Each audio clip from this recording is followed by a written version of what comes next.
So sorry, y'all. I am so sorry. Alright, I'm back. I'll wait for some more people to come back. It's a different stream. Okay, we got a few people here. Okay, we coming. Offline? What? What does it mean? Oh. What? Oh, not this one. Oops, wrong one. Okay, yeah, welcome back. Okay, I'm back. Yay! We're back. Hey. Okay, we're back. Hey, guys. Hey.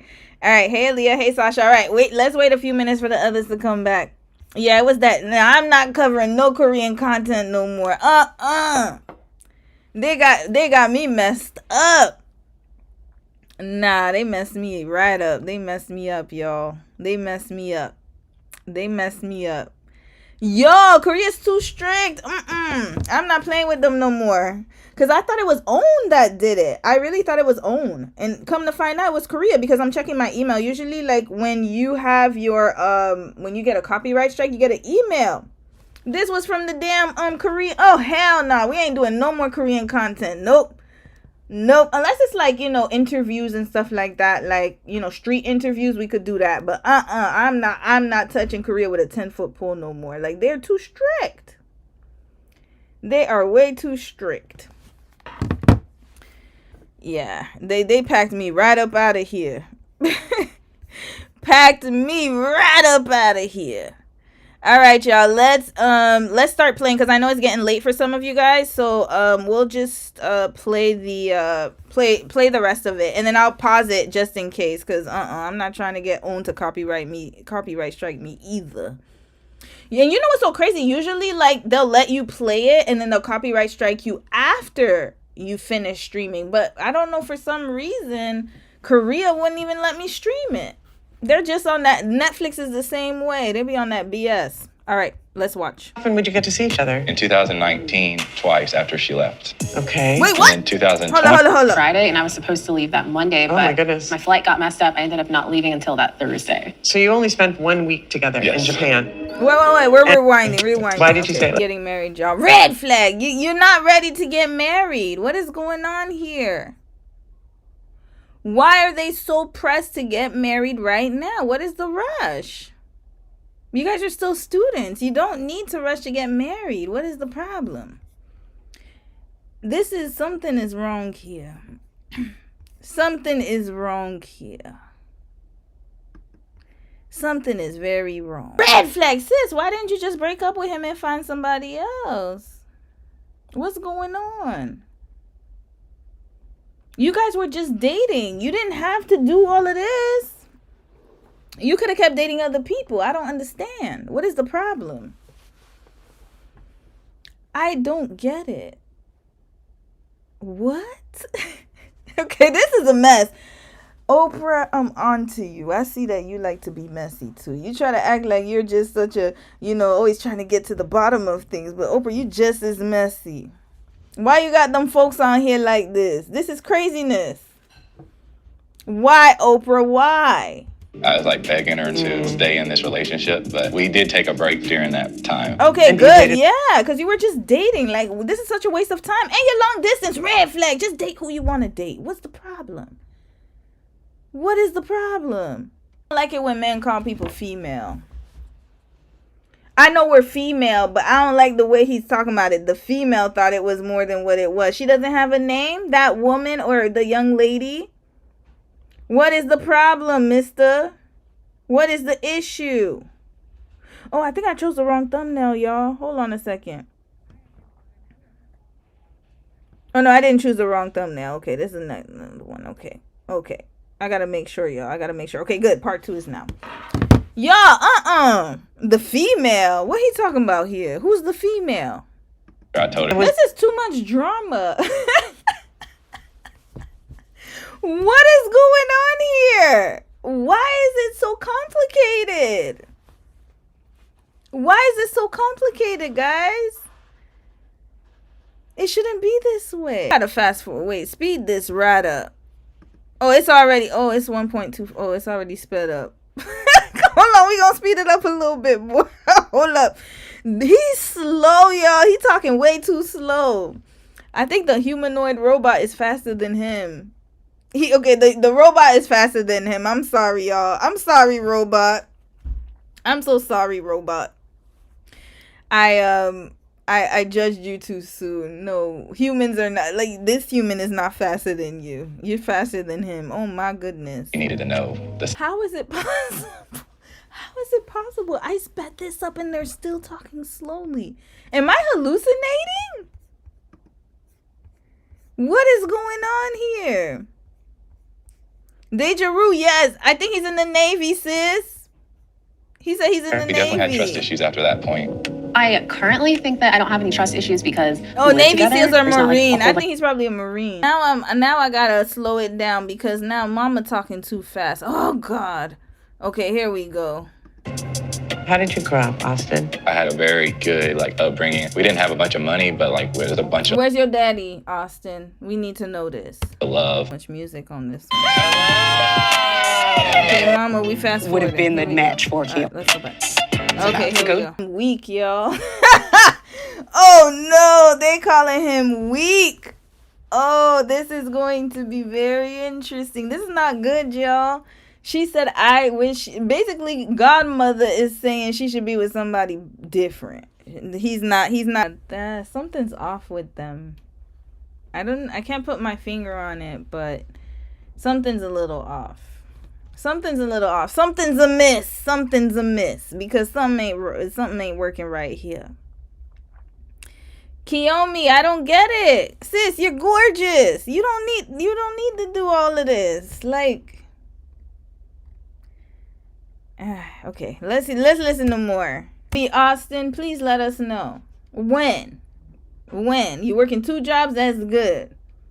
But when? And does she have to move to Japan? What is gonna happen? He's in the military. So what? Has she considered this? There's no consideration right now. And I'm sorry, it's too late with this man. So you're gonna have to get another one because you already got him comfortable. Oh, yeah. We can now see that our title is highlighted, but there's an extra thing that you can do. Drag your top layer a couple of frames along, and let's go ahead and add an animation called fade in. Wait a minute, something's wrong here. Yeah, I think Own is copywriting me, y'all.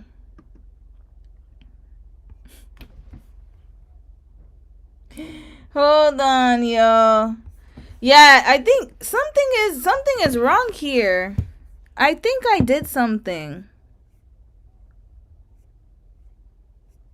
I keep getting this weird notification about kids. Hold on, I got the warning again. Something's wrong with this stream. Did I choose something wrong? Hold on a second, y'all. Yeah. No. Oh man, this is weird. What is going on here? No, it's hold on, let me get back on. Oh, it's copyright. Hold on. Can you guys see me now? Hold on. Oh no. I think we gotta end the stream, y'all. Can y'all see me? Am I back on? Let me check. Yeah, let me okay, am I back on? Let me make sure I'm back on. That's weird. Can you wait, hold on, am I back on? I should be back on. Give me 1 second, y'all. I see the hood boogers. Hold on a second, y'all. Unlist the first stream. Ah, yeah.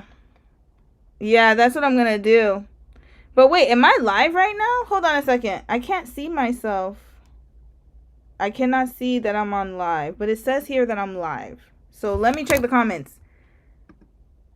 Unlist the first stream. Yeah, I'll do that right after. But am I live? I cannot see if I'm live. Hold on.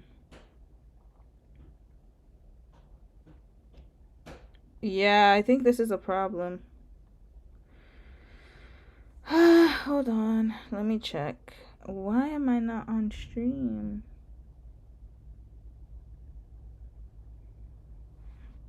Wait. Am I live streaming now? Can you see me? Oh, you see me. Okay, good. Thank you. Somebody. Thank you. Because I can't see myself here. Like, I can't even find my stream. For some reason, it's not showing up. Yeah, that Korean content messed me up. Oh, hell nah. And I changed the thumbnail, changed the title, and it's still doing that. Hold on. No, wait. Let me go to the email. I'm going to check the email right now. Just give me a second, y'all. And I'm not going to stay too long. It says copyright content. Where though? Where? I think it's the own content. It's gotta be own. Okay, you know what? Alright, Kiyomi. Wish you the best of luck, sis. Good luck with this man. I hope y'all didn't make it. Make it through. I'm sorry. I hope you make it if you go. I don't know. I hope y'all didn't get married and y'all took more time out. My bad, y'all. Okay, so what we're gonna do is I feel bad. No, this season ready to love. I feel bad because we got two videos messed up. That was my fault. I should have known better than to use a network. So we are going to choose a video randomly. Probably, oh, this is not a good idea for me to choose one of these dang on videos. So you know what? I think I want to watch one video that oh yeah, there was one video I wanted to watch. It was that lady. I forgot her name. I'm trying to think. Hold on, let me go back to my list. Give me 1 second, y'all. I'm gonna pull up a video real quick, very shortly, because I know it's late for some of y'all. So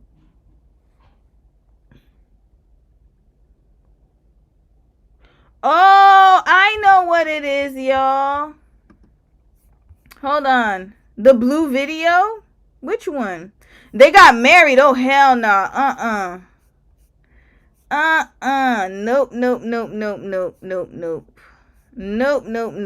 Nope. Blue video. If it's about Huda, no, sis. I'm done with Huda and her crazy behind. I know what happened. Here, it says here it was music. It was the music in the video. Yeah. And then it was the and Oprah's TV. Own. Yeah, if Blue's videos about Huda, I'm done. I'm done with Love Island. I'm finished with her behind. I'm done with Huda. I'm finished with Huda. I can't take her anymore. I'm thinking like hold on. Is it Huda? I have a feeling it's Huda. Yeah, it is. Give me a recap. I'm done with the Huda situation. I'm so over it because it's just, I've been seeing so much stuff on social media that's so annoying, y'all. Like, her fans don't get it. Nobody gets it. And then look at this. Look at all these things I'm getting here. All right. I think I know which one I'm going to watch. I'll figure it out here. Give me 1 second, y'all. I had a video that I didn't even pull up before.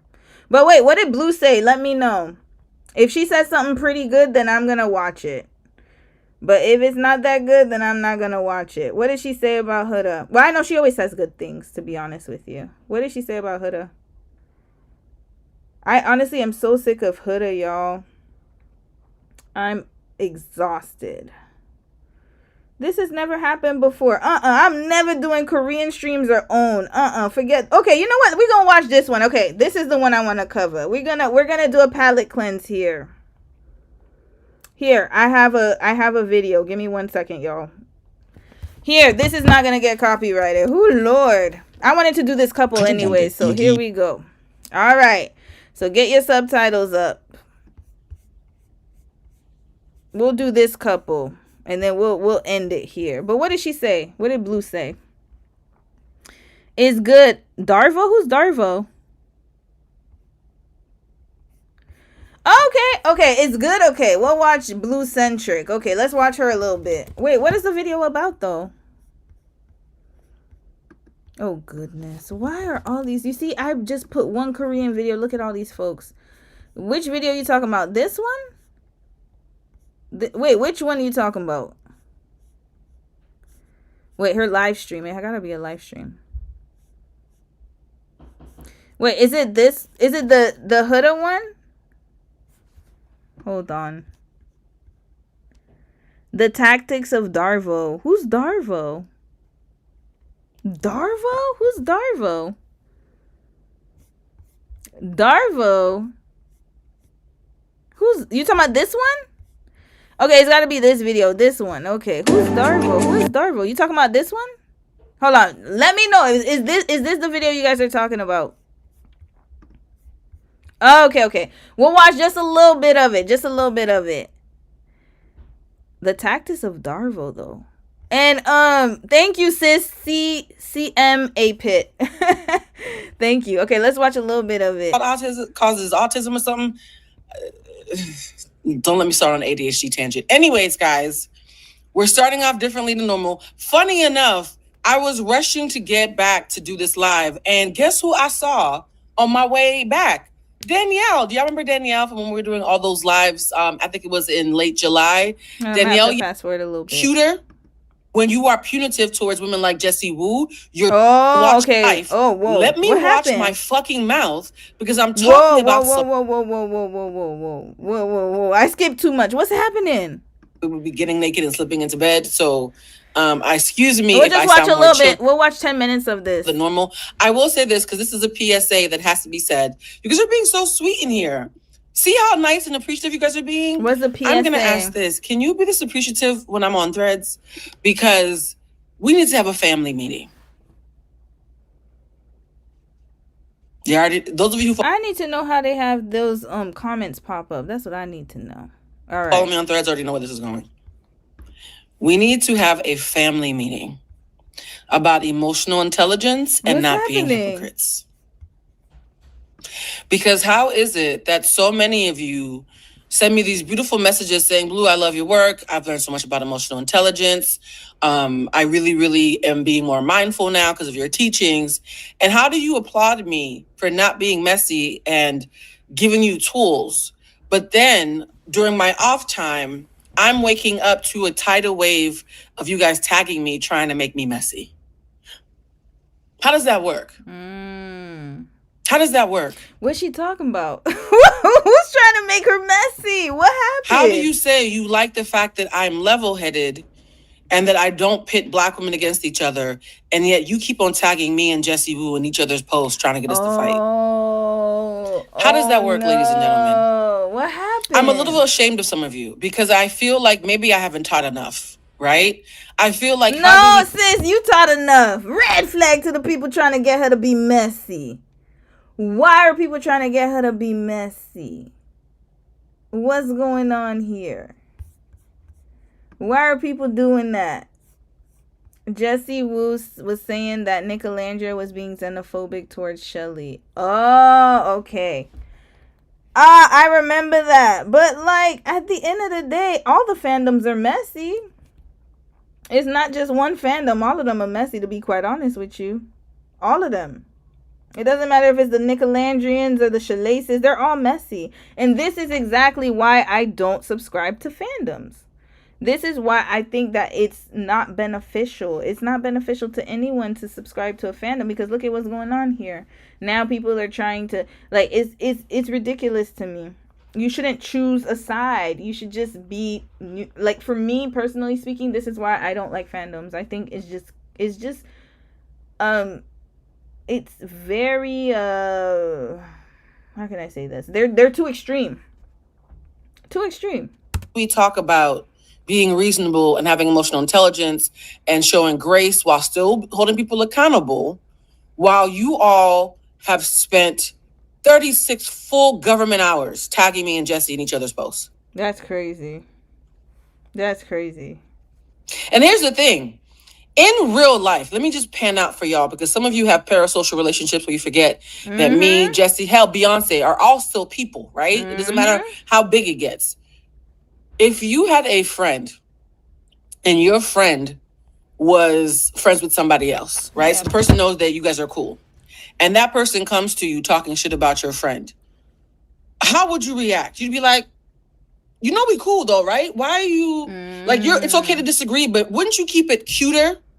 Wouldn't you expect someone to keep it cuter with you because they're talking about your friend, right? When you're talking to someone about someone they are cool with, friendly with, whatever you want to call it, you always tell yourself in real life, let me watch my fucking mouth because I'm talking about someone they're cool with. Even if they might agree with me, the respectful, emotionally intelligent thing to do would be to, regardless of what I'm saying, to take the bass out of my voice because I'm talking about their friend. And yet when it comes to the internet, instead of doing that, you guys do the opposite. You say, because Blue and Jesse have done videos together, because Blue and Jesse are friendly, not only am I not going to take into account that I'm talking about her friend around her, I'm going to talk even crazier and say shit like, yeah, Blue, get her.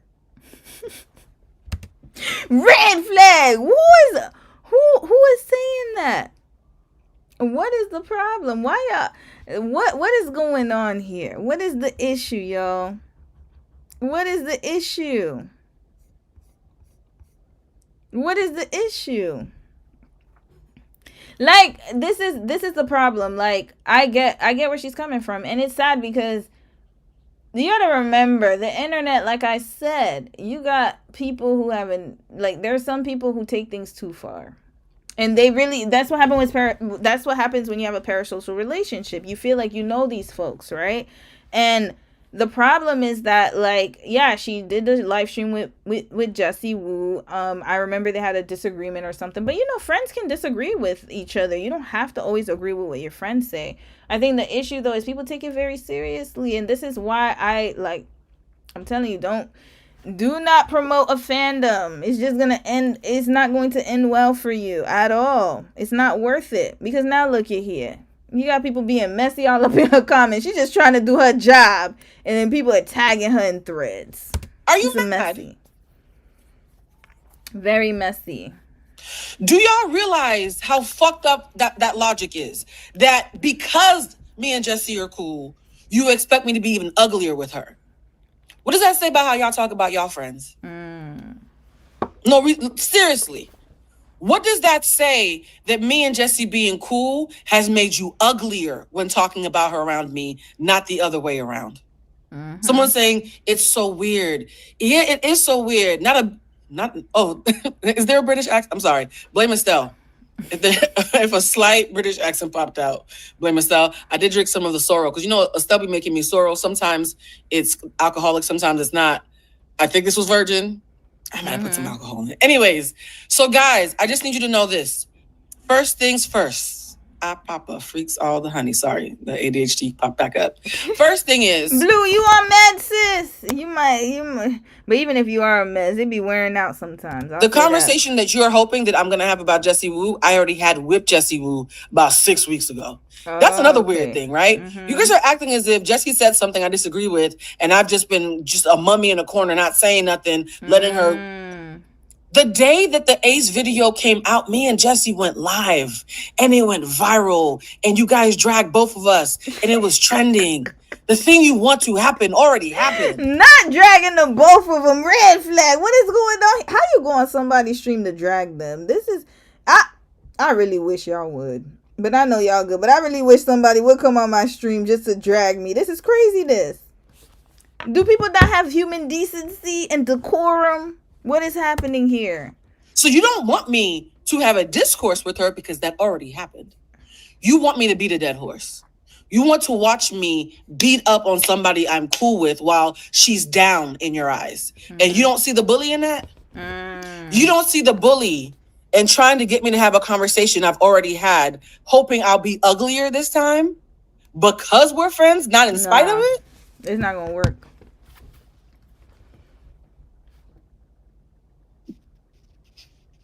I'm a little ashamed of some of y'all. Sincerely. I'm very disappointed. Somebody said they were being punitive. Yes. And I literally spent hours on here, even when I'm not getting paid. Shout out to Southern Fried Rice. I spent hours on here telling you, hold people. She didn't get paid? Damn, sis, I got paid for that stream. Shout out to you, though. You cut it up really well. I think it's because I only did like 10 minutes of it. So it looks like the Southern Fried Rice stream she did got blocked.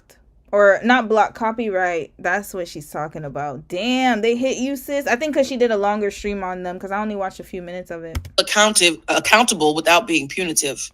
Because when you're being punitive, there is a latent internalized anti-blackness and internalized misogyny that lives in all of us, Black people and women included, that is activated when you're punitive.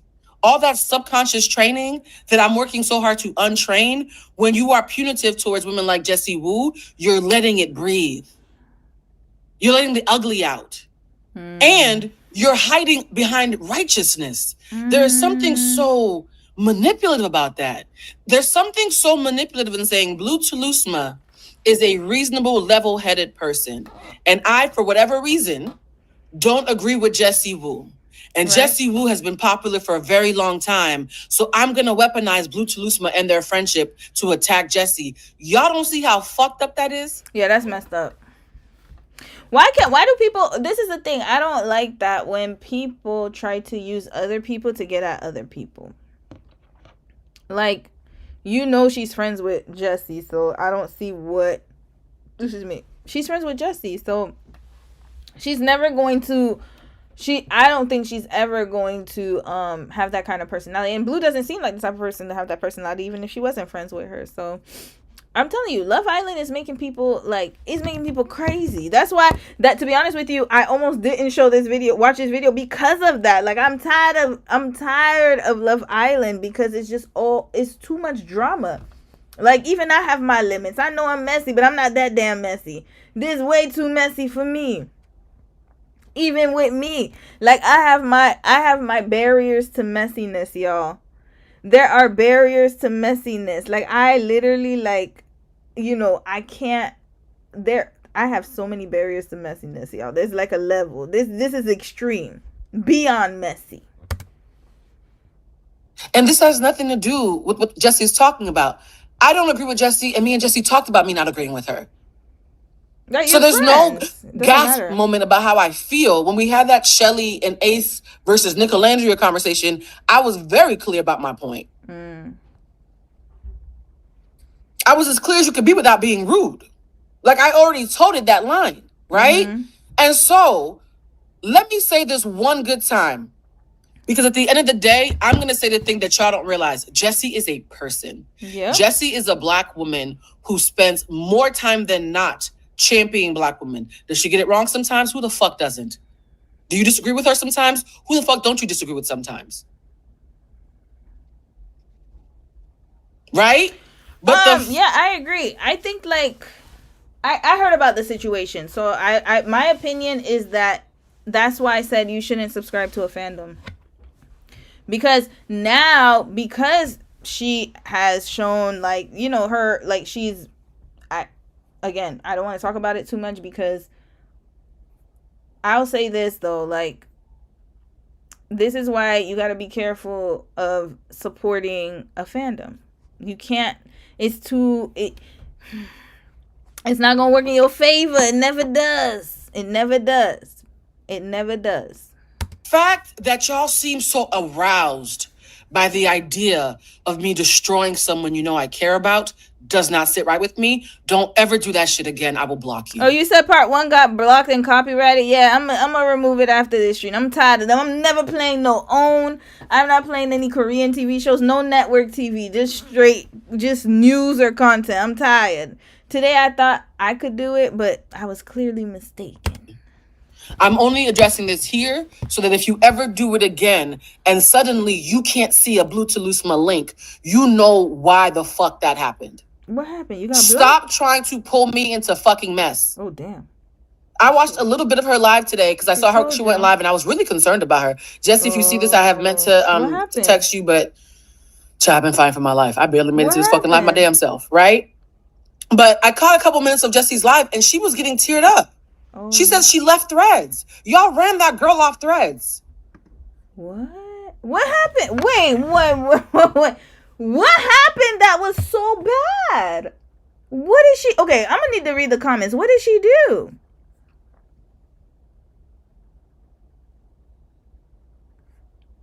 What did she do?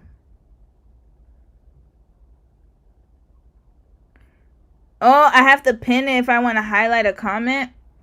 I'm still trying to figure that out. Yeah, I gotta figure that out. I want to have the same comments there.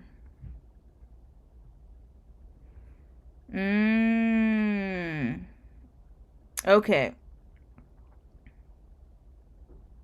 Yeah, it's a lot. It's a lot going on. It's a lot going on. It's too much going on. Yeah, I think it's just, it's okay. So this is a problem. This is what I was gonna say, is that Jessie is she's a very popular social media content creator. I've known her from when she was doing comedy. Like, she used to do Haitian jokes and like funny jokes and skits and stuff. Like, that's how I knew her. I knew of her from way back in the day, before she became like the social media commenter, or the person that she is, because she's been on TV. She was on Love and Hip Hop. I knew her from way before that, when she was on Instagram, because she started off on Instagram, kind of similar to Cardi B, right? So the problem though is that she went from, okay, so this is one thing that I will say. I think that when you are on social media, let's just put it that way. Sorry, I'm gonna put your thing, sis, here. Hold on a second. I was just trying to make it wider. Okay, when you're on social media and you started off, because she started off on Instagram, so she was more like me. That's just like me. Like, I'm just starting off like on Instagram, IG, or YouTube. So she went from a micro creator to a large creator. And the problem is that her job and her YouTube career, like, it's all intertwined, and she's friends with people in the business. So this is what makes it very difficult to to have the line drawn, right? So from that perspective, I can understand that, like, for example, if it were me and I said, oh, I'm a fan of Alandria or Shelly. Let's say I'm a Shelly fan. Let's say I said the same thing she said. Oh, Nick Alandria is this and this. People wouldn't care. Why? Because I'm not in the entertainment industry, one. Number two, I'm not friends, like, with these people. So for you, you could just be like, oh, Romy, that's just Romy's opinion. People don't care. But the problem is that she has a large social media presence. That's number one.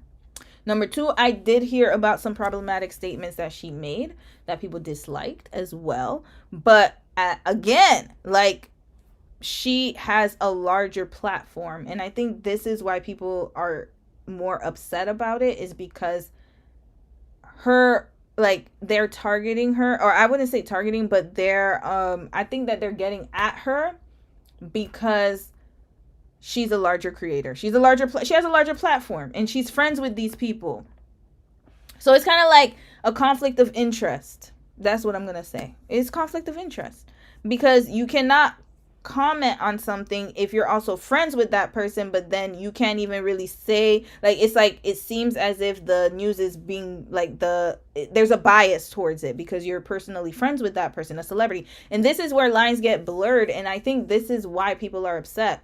I don't know the whole situation, so I can't speak on it.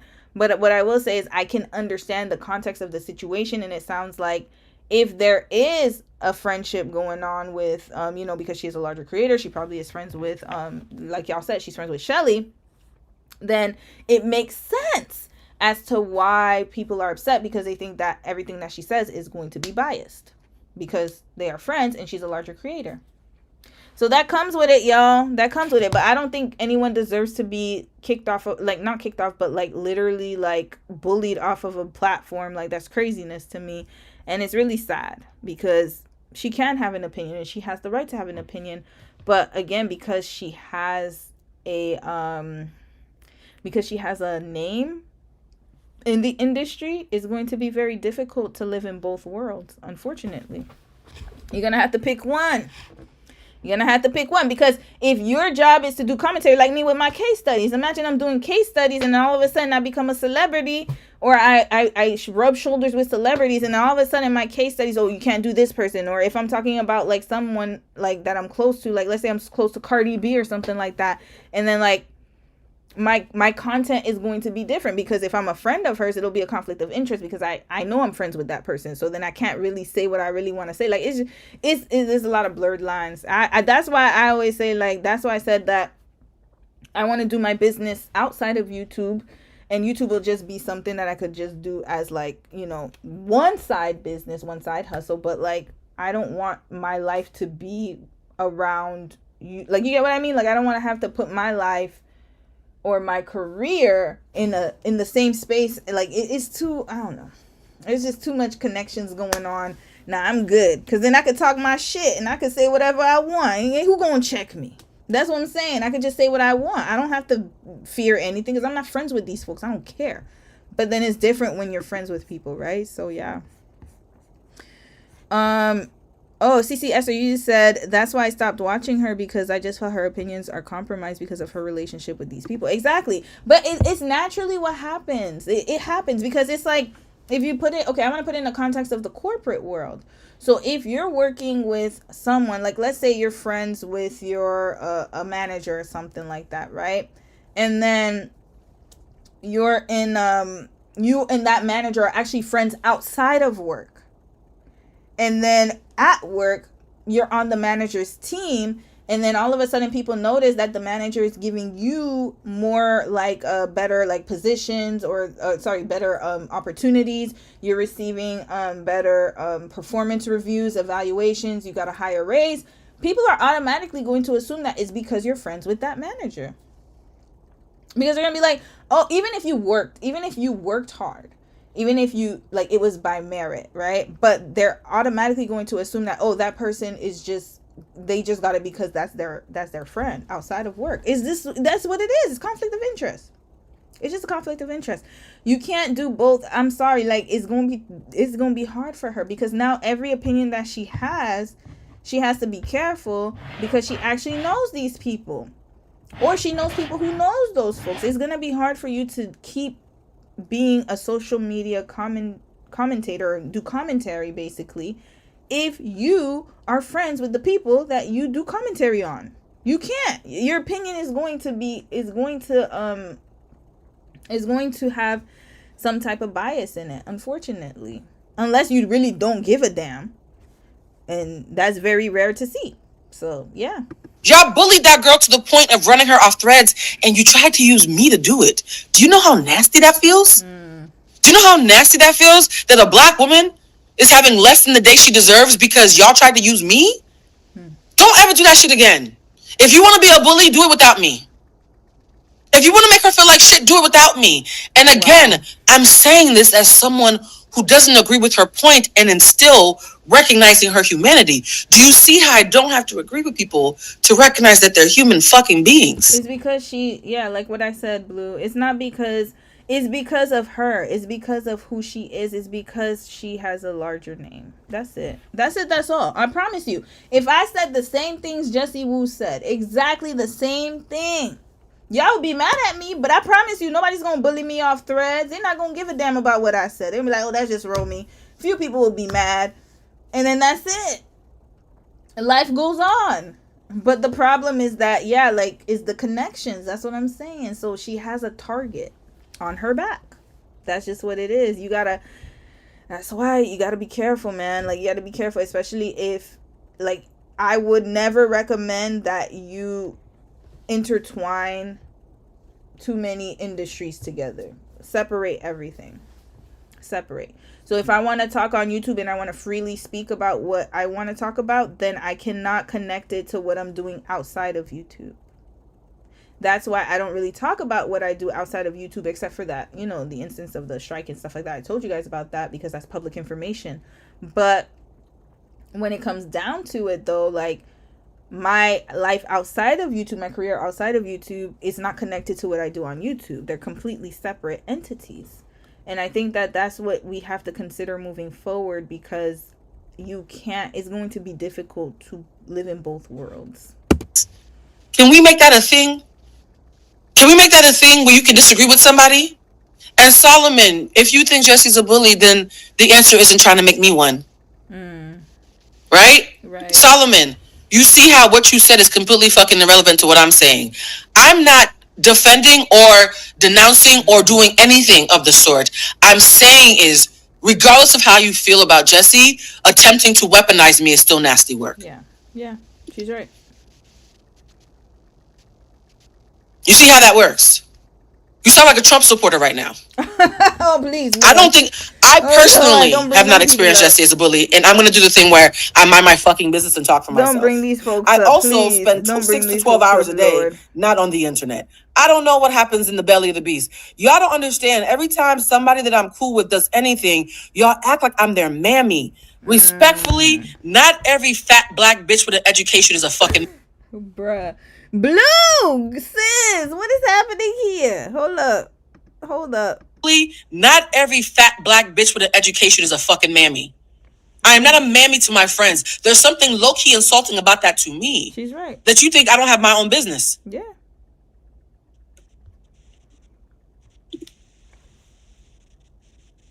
And I'm never going to use my platform to unreasonably attack someone just to feed bloodlust. Because I'm going to say this. Some of y'all thought I was going to do what y'all wanted because you thought I wanted the clicks. Let's be 100% integrity. Honest right now. I'm going to be very transparent. Not social media transparent, group chat transparent. If I wanted to use my friends and my associates to be rich and famous, I would have done it a long time ago. I've had A-list opportunities to be a clout chaser and said no. That ship has sailed. Also, okay? Wait. She had what? Let me go back. Not every fat black bitch with an education is a fucking mammy. Hear what she just said. I am not a mammy to my friends. There's something low-key insulting about that to me. That you think I don't have my own business.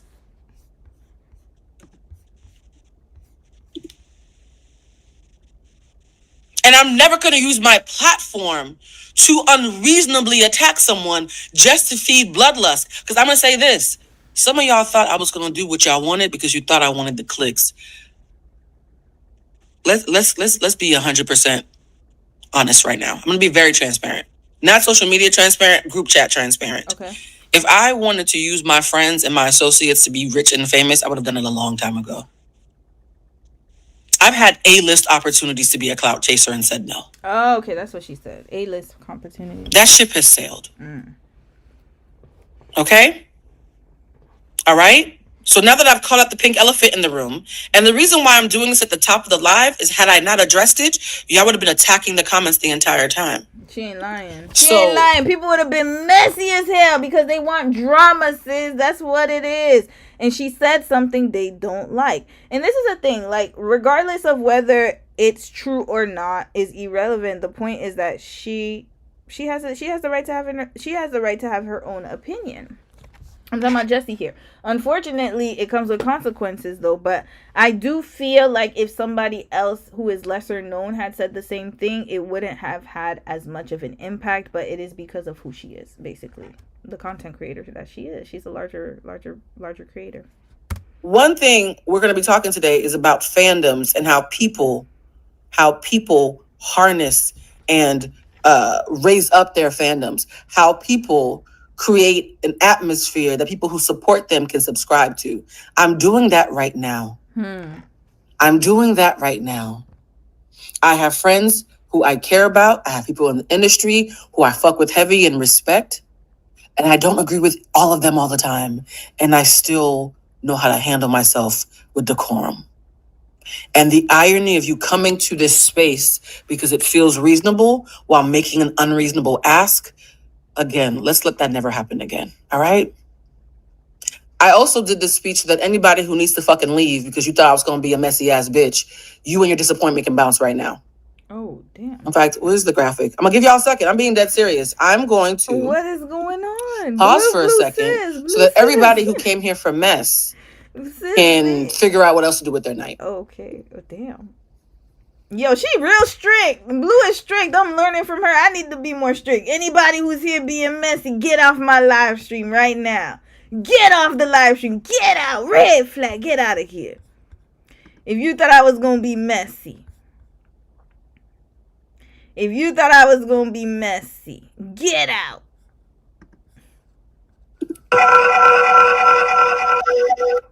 Oh, we're also going to be talking about this video. What video? This video, guys, everybody and their mother has tagged me in this old video. You can see here, when I posted this video in July, Love Island was still happening. And Amber Riley said, Blue, this was so good. I never clocked that. Make this go viral. When Amber said make it go viral, I was like, she has a point. So I reposted it on, the TikTokies. And when I reposted it on TikTok, Amber Riley was right. Shout out to Amber. That shit got like 1.4 million views. Wow. I barely am on TikTok anymore, and that shit got millions of views. So shout out to you, friend. So we are gonna play that video, but one more time. You see that bell that I just played? That was the remove the evil eye sound. I'm gonna do it one more time. In case there's any more trolls and people who don't know how to spell emotional intelligence, let alone live through it. What is going on? Why the pets? Yo, this stream is crazy as hell. What is going on, Blue? What's happening? Okay. Oh my goodness. Okay, we good? Somebody say you like the bell. That was the troll exit. Somebody said agreed. I don't agree with what Jesse said, but it was not necessary to go scream in her comments. Also, don't try to sick other black women.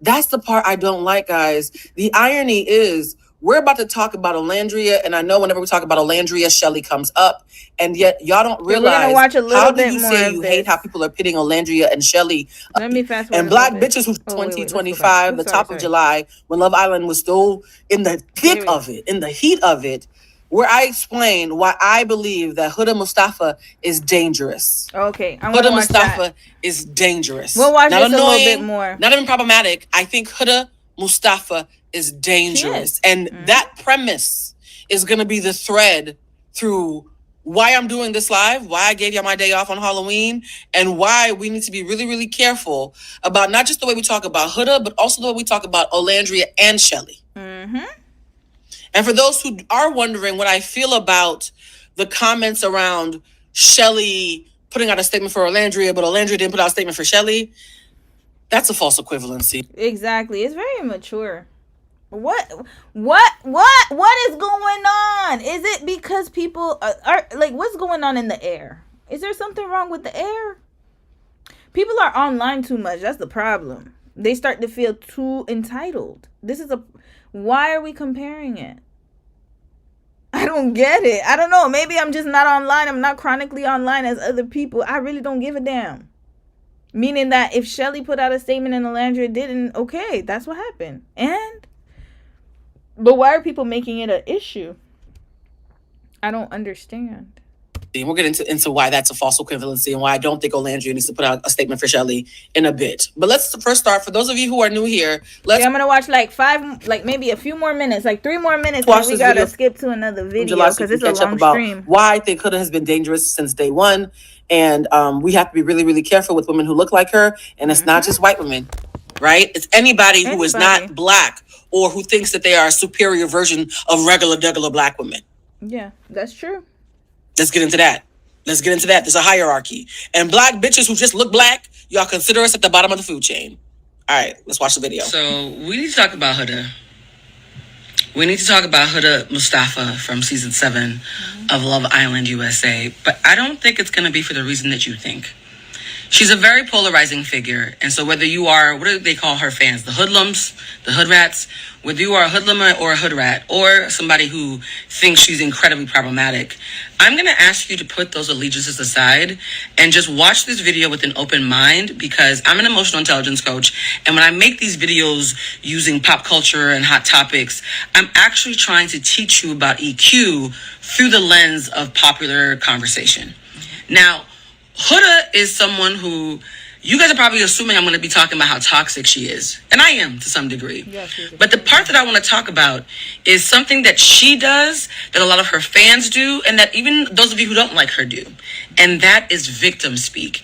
And last episode, it got dangerous. Now, you might be wondering, Blue, what is victim speak? Victim speak or victim language is a fatalistic way of complaining about the world as if you are always going to assume that you are under attack and therefore are harmless and not culpable for the actions that are being taken around you. It is basically a part of victim mentality, right? In your brain, everything that happens is happening to you because there's no way in hell that you might have co-created the ongoing dumpster fires that you find yourself in. This is Now, good, when actually. Yeah, it's true. One facts. You gotta get out of that victim mentality, y'all. You gotta get out of it. Because if not, it's going to be an issue. It's going to be an issue.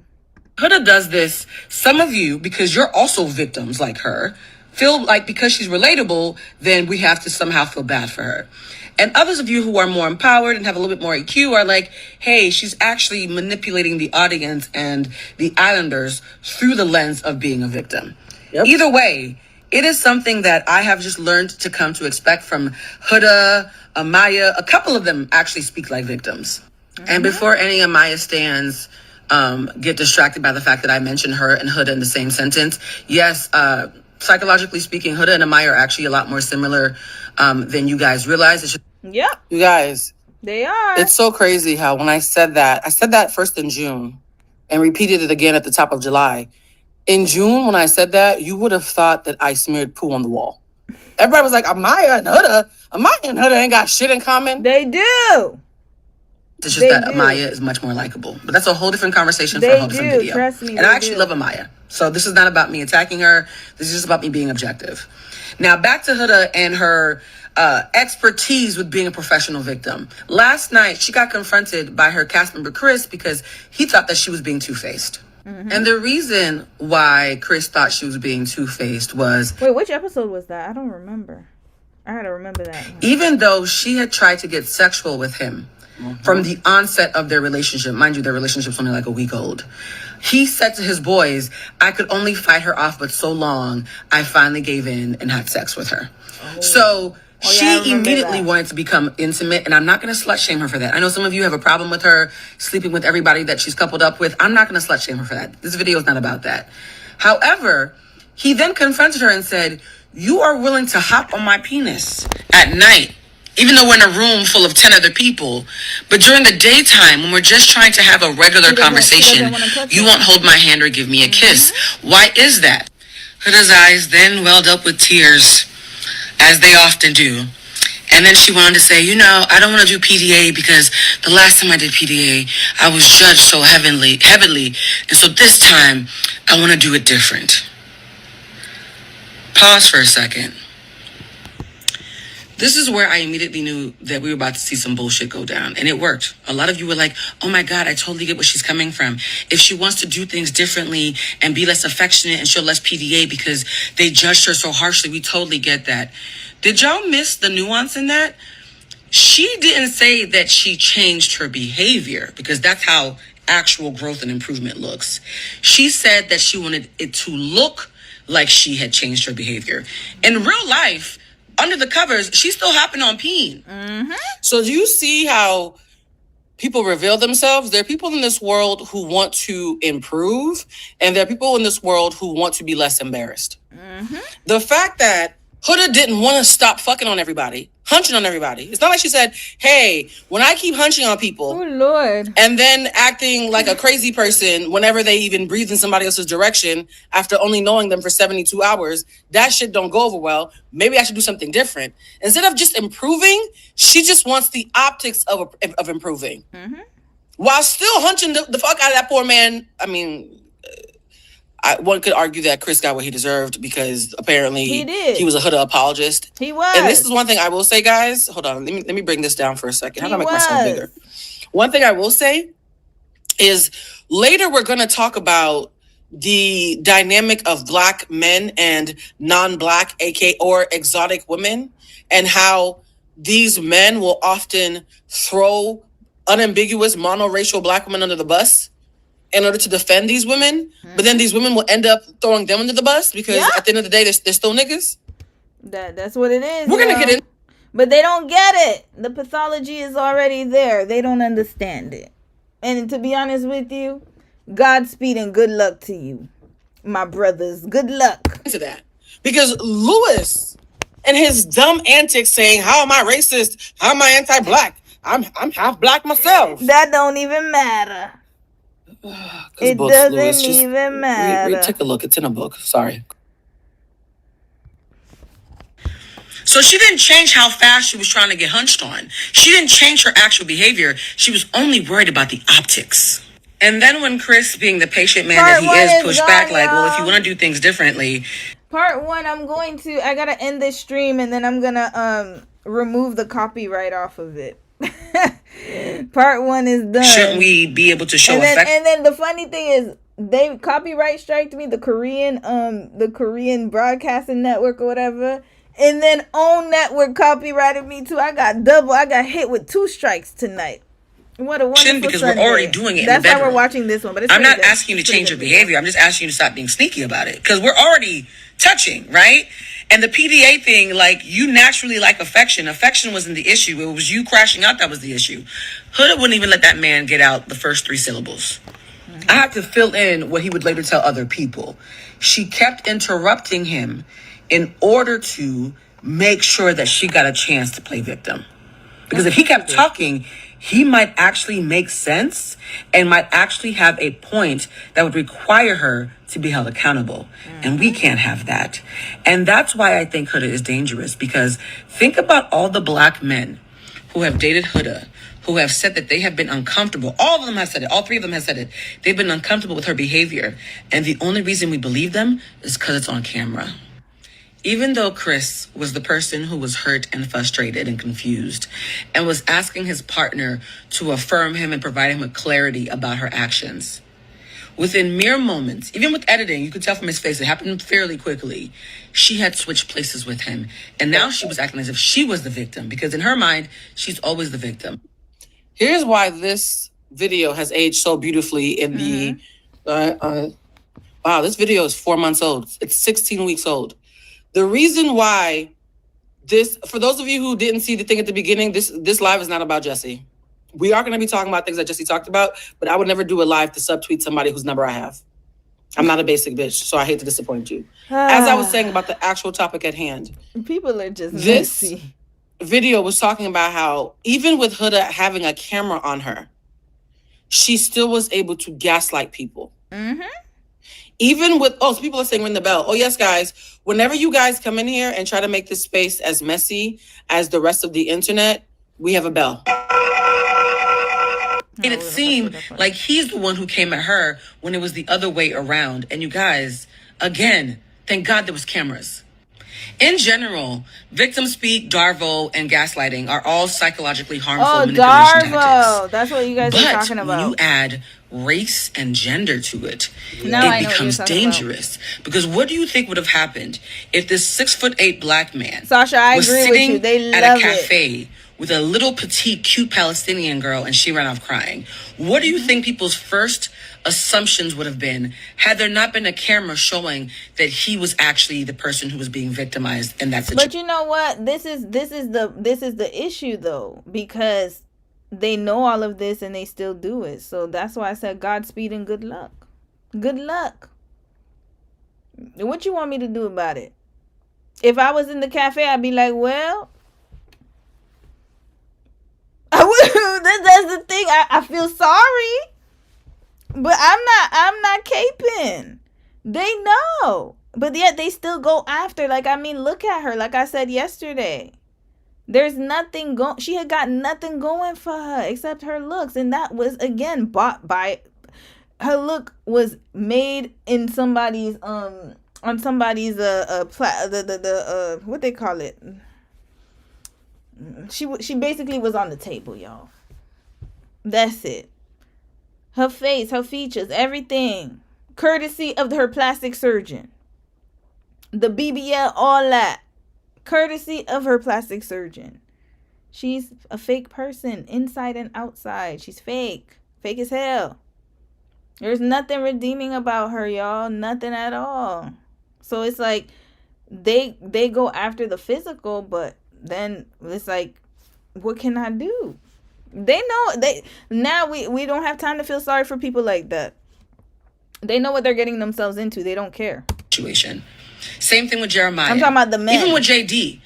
The reason why I think Huda is actually dangerous is her ability to, even when there are cameras, get people to turn on those who she is actively victimizing, immediately creates this really icky setting where Black and brown people, women and men alike, always have to pray that there's proof and evidence that she's not the one who was attacked. Mm-hmm. Women like Huda are a perfect example of why fetishizing Black culture and Black men tends to backfire. And this is why you stay the hell away from them. This is why you stay the hell away from them. I'm going to let it play for a little bit it's longer. It's not lost on me that all those men who are very sweet and very kind and very patient all called her aggressive and dominant. Yep. She sees them as mandingos, as meat, as sexual conquest, who she wants to hunch on at night, but maybe not so much claim during the daytime if it's bad for her optics.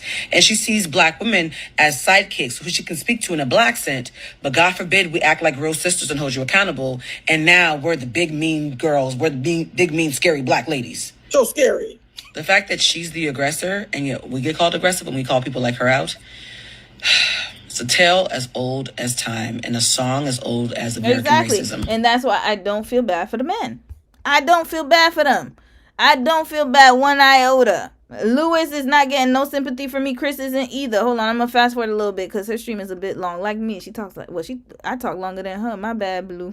All right, I'm gonna skip it a little bit and let's see. Lewis Russell wouldn't date someone for clout. All right, let's see what she put here. How do you not even agree with yourself? What do you mean? Okay, after that you spoke out against the racism towards Alandria. Mm-hmm. How amazing and angelic you are. You guys, I'm not joking. She literally calls this girl an angel. Who? Monica R. Who is that? You have to practice what you preach and put on tour what you... Who is that? Who's Monica R? I don't know who that is. Is that his baby mama? Now, you already reveals how they felt when their money was down. And so this is Louis when I think he still thinks that his new show is going to be successful before it ended up being a flop. So this is him being cocky and honest. I'm not getting involved in nothing when I don't even have feelings for you. This is what he said when he was broke now. You guys, that was Louis when he had money. This is Louis broke now. Okay, let's see. We got to go get ourselves. It gave me a purpose. It made me go, okay, I came off the show thinking I'm just going to get it. It's just going to come. Because I came off my show thinking I'm just going to get it. The money is just going to come. People, it does just come. Like the Love Island, we know. Yeah. They're getting, whatever. Yeah. Brand deals in their lap. But I've got nothing from it. We've had to. The man literally was on a podcast with a mic complaining about being broke because he thought his show was going to get him clout. He wanted to be like Miguel, y'all. He wanted to be like Miguel. That's all that is. Read the comments, Romy. Shelly's sister threw shade to Alandria. Oh, she's talking about Shelly. Okay. Surgical table. Thank you, y'all. It's getting late. That's why my eyes were twitching. Oh, okay. Monica R is Shelly's sister. Okay, thank you, guys. Because I was like, who that? Okay, what did she write? You have to practice. Oh, okay. That's what happened. Okay, let me hear what Blue had to say about that part. Okay, now I get it. I didn't know who that was. I know that for a fact. Know what for a fact? Hold on, let me go back. So, you were so blinded by your hubris that you had to have other people tell you, hey, yo, you not thinking about how this is going to affect Alandria? Oh, okay, let's go right back. Okay. From a challenge. And yet you sat there on Beyonce's fucking internet, smirking with those pretty ass fucking dimples, and tried to insinuate that he had an STD. And y'all really want me to fucking act like these are not false equivalencies when you ask why Olandria and Shelly are allowed to move differently? They're allowed to move differently because they are fucking different. I need the nuance to stop whipping y'all's asses on this. All black girls on Love Island don't look alike and act alike. Let me breathe. So Ace thinks that it's 1996 and that the audience is just going to have his back because he's black. not recognizing that the 92% is still tired from last November, and we all have heightened discernment right now. Heightened discernment. As somebody who speaks out against anti-Blackness, I speak out against anti-Blackness, but y'all can't use anti-Blackness as a smokescreen for bullshit. Mm-hmm. Hubris is colorblind. Okay? So Ace, Shelly, Olandri all experience anti-Blackness, but Ace's hubris is colorblind. Mm-hmm. So I agree. This little nigga goes on the show thinking that we dumb. Blue. What is going on? And that as long as he makes the white man seem suspect, and it worked on a lot of you, so he's not all the way Yeah, stupid. he's a good, like, you know who he reminds But me as long of? as Like, she ain't lying. In 1996, you know, the people that be like, the black man. That's who he reminds me of. One of them. Y'all saw how he was in the reunion with his glasses. he makes the white man look suspect, the rest of us won't realize that he's confessing to being a dirty bird who was in cahoots with the ops. Yeah, we already debunked that. Now, as somebody, I never told this before, but guys, why y'all laughing? Did I do something? Y'all know that when I don't know what did I do? Did I have a tism and say some shit that I didn't? What did I, y'all? Okay, I'm gonna just, let's fast forward to the Monica R part. What we talking about, Monica R? Where was this heart of gold when your nigga was at Speedy's office talking shit about Nick Landry and lying? Whoa. They take them because they're professional. Okay, sorry, y'all. They smile and they take the pictures and they keep it cute because they're professional. But your silence is deafening to those who love Olandria, including her mother and her sister and her family members. Yeah. And when Olandria's mother and sister and family members are sick of the deafening silence, and they finally speak out and said, Olandria might be keeping it cute, but this is fucked up. You got her fucked up. Now you're the victim. Mm-hmm. Darvo, deny, attack, reverse victim and offender. Shelly, respectfully, mon chéri. Oh, okay, that's a good one. Darvo. We gotta take notes. Hold on. Right? And the video goes out and it has the appropriate response. It goes out and it has the appropriate response. And you say nothing. And it is now, I said Nick is a YN from Florida. I still mean it, Duval County, but you say nothing. And all these months later, you still said nothing. Yeah, it's true. Had her flailing for herself. Now she's not even fighting the demons outside. She's fighting the demons in the next room in the apartment she wanted to have with you in Los Angeles. And you say fucking nothing. And she shows you grace. And her and Nick run into y'all Fashion Week. And they show you grace. When fans ask for pictures, they smile and they take them because they're professional. They smile and they take the pictures and they keep it cute because they're professional. But your silence is deafening to those who love Olandria, including her mother and her sister and her family members. And when Olandria's mother and sister and family members are sick of the deafening silence, and they finally speak out and said, Olandria might be keeping it cute, but this is fucked up. You got her fucked up. Now you're the victim. Mm-hmm. Darvo, deny, attack, reverse victim and offender. Deny, attack, reverse victim and offender. Yo, why this sound like Luigi's thing? Deny whatever the that's what it sounds like. Okay, Darvo. Oh Lord. Yeah, this video is pretty good. Shelly, respectfully, mon chéri, I would say this to your face because I want you to grow.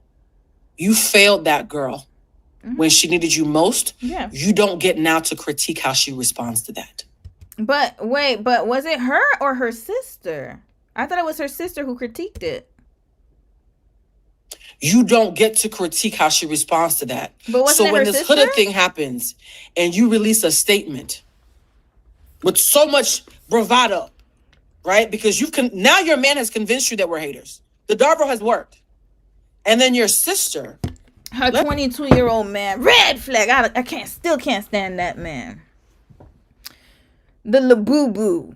Yeah, I call him that because he's the one who messed everything up. He's the reason why he's the agent of chaos. I done told y'all, in the house, in the villa. And after this live stream, I'm no longer covering Love Island unless it's good news. Somebody got a baby or wedding or something. Even if it's a career move, I don't know. Somebody move somewhere, I'll cover it. But other than that, Here, we got, what did he do? Ace, Sierra, Huda. They messed up the whole vibe, y'all. Add Taylor into it, his minion. Let's show what Shelly's sister posted. But it was her sister, so I don't know. Like, was it her sister or her? And by the way, guys, I know that we're all Haitian, and so y'all are shocked that I'm telling the truth. That shit don't work on me when shit don't make sense. My family's Haitian. I still tell them when they're full of shit. We don't care. Yeah, I don't care. I'm Haitian too, and I don't give a damn. It's the same. Right is wrong, wrong is wrong. I don't care. Your sister posts. You have to practice what you preach and put out in the world what you hope to receive in return. Even if someone wouldn't do the same for you, do it anyway, because genuine care isn't about reciprocity. It's about integrity. Always stand for what's right. But your sister didn't do that for her boyfriend. When her boyfriend went on Speedy's podcast. Red flag. These women, man. I could still support Shelly, but she's wrong. Her and her sister. And that's, to be honest with you, this is the reason why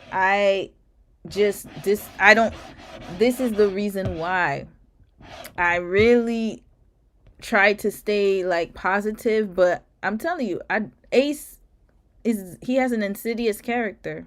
Good luck, sis. Good luck. Practice what you preach and put out in the world what you hope to receive in return. Even if somebody wouldn't do the same for you, do it anyways, because genuine care isn't about reciprocity. It's about integrity. Your sister posted this dog whistle backhandedly. Yep. Backhandedly. And she shouldn't have done that, because that's the thing. Like, why? Applauding there was no reason for speaking out. Now that it involves Huda, you want to speak out. You didn't say shit when it was your nigga though, right? Because she she hates Huda. That's why. Sister puts out this backhanded statement about how you're such a good person that you spoke out even when it wasn't reciprocated, and left out the part that your nigga started it. But it wasn't. I don't know. Do y'all think Shelly was the one behind it? It's her sister. It's her sister. Yeah. It's her sister. I know, Sasha. Me too. I'm done. After this, I'm wrapping it right up. No more Love Island. We done with Love Island. Can't play along, guys. I can't be part of the, oh my God, how come, Shelly spoke out for Alandria, but Alandria didn't speak out for Shelly. Alandria was left to die by herself, and only Nick and her family had her back when Shelly left her for dead because Shelly's man. But you know why people won't let it go is because the fandoms. The fandoms. That's it. The fandoms. Was the one who caused and then Huda revived it. That demonic spirit and entity in her couldn't stand fucking melee. Alandria being successful. That's when it mattered. You being the 13th person to speak out against Huda about the N-word. You want to talk about bottom barrel obvious shit? You had to, duh. Okay. Can we keep it a stack as somebody who works in Hollywood? Shelly had to put out a statement. Everybody has to put out a statement or they're going to be called racist. That's not me being messy. That's just me knowing how to read. Mm-hmm. Everybody, when the N-word is said, has to put out a statement, guys. That doesn't tell me anything about your character. It just tells me that you have a PR team that's not dumb. Mm-hmm.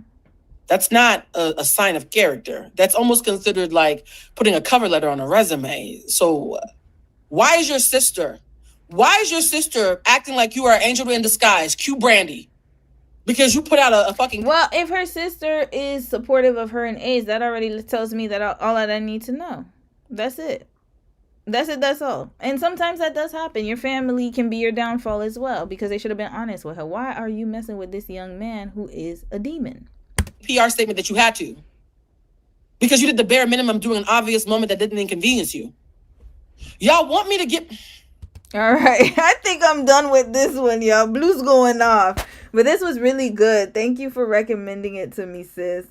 I'm going to read a few comments and then we're going to move on to the last video. I promise. We ain't watching no more stuff. I had to make up for the 2 videos we missed.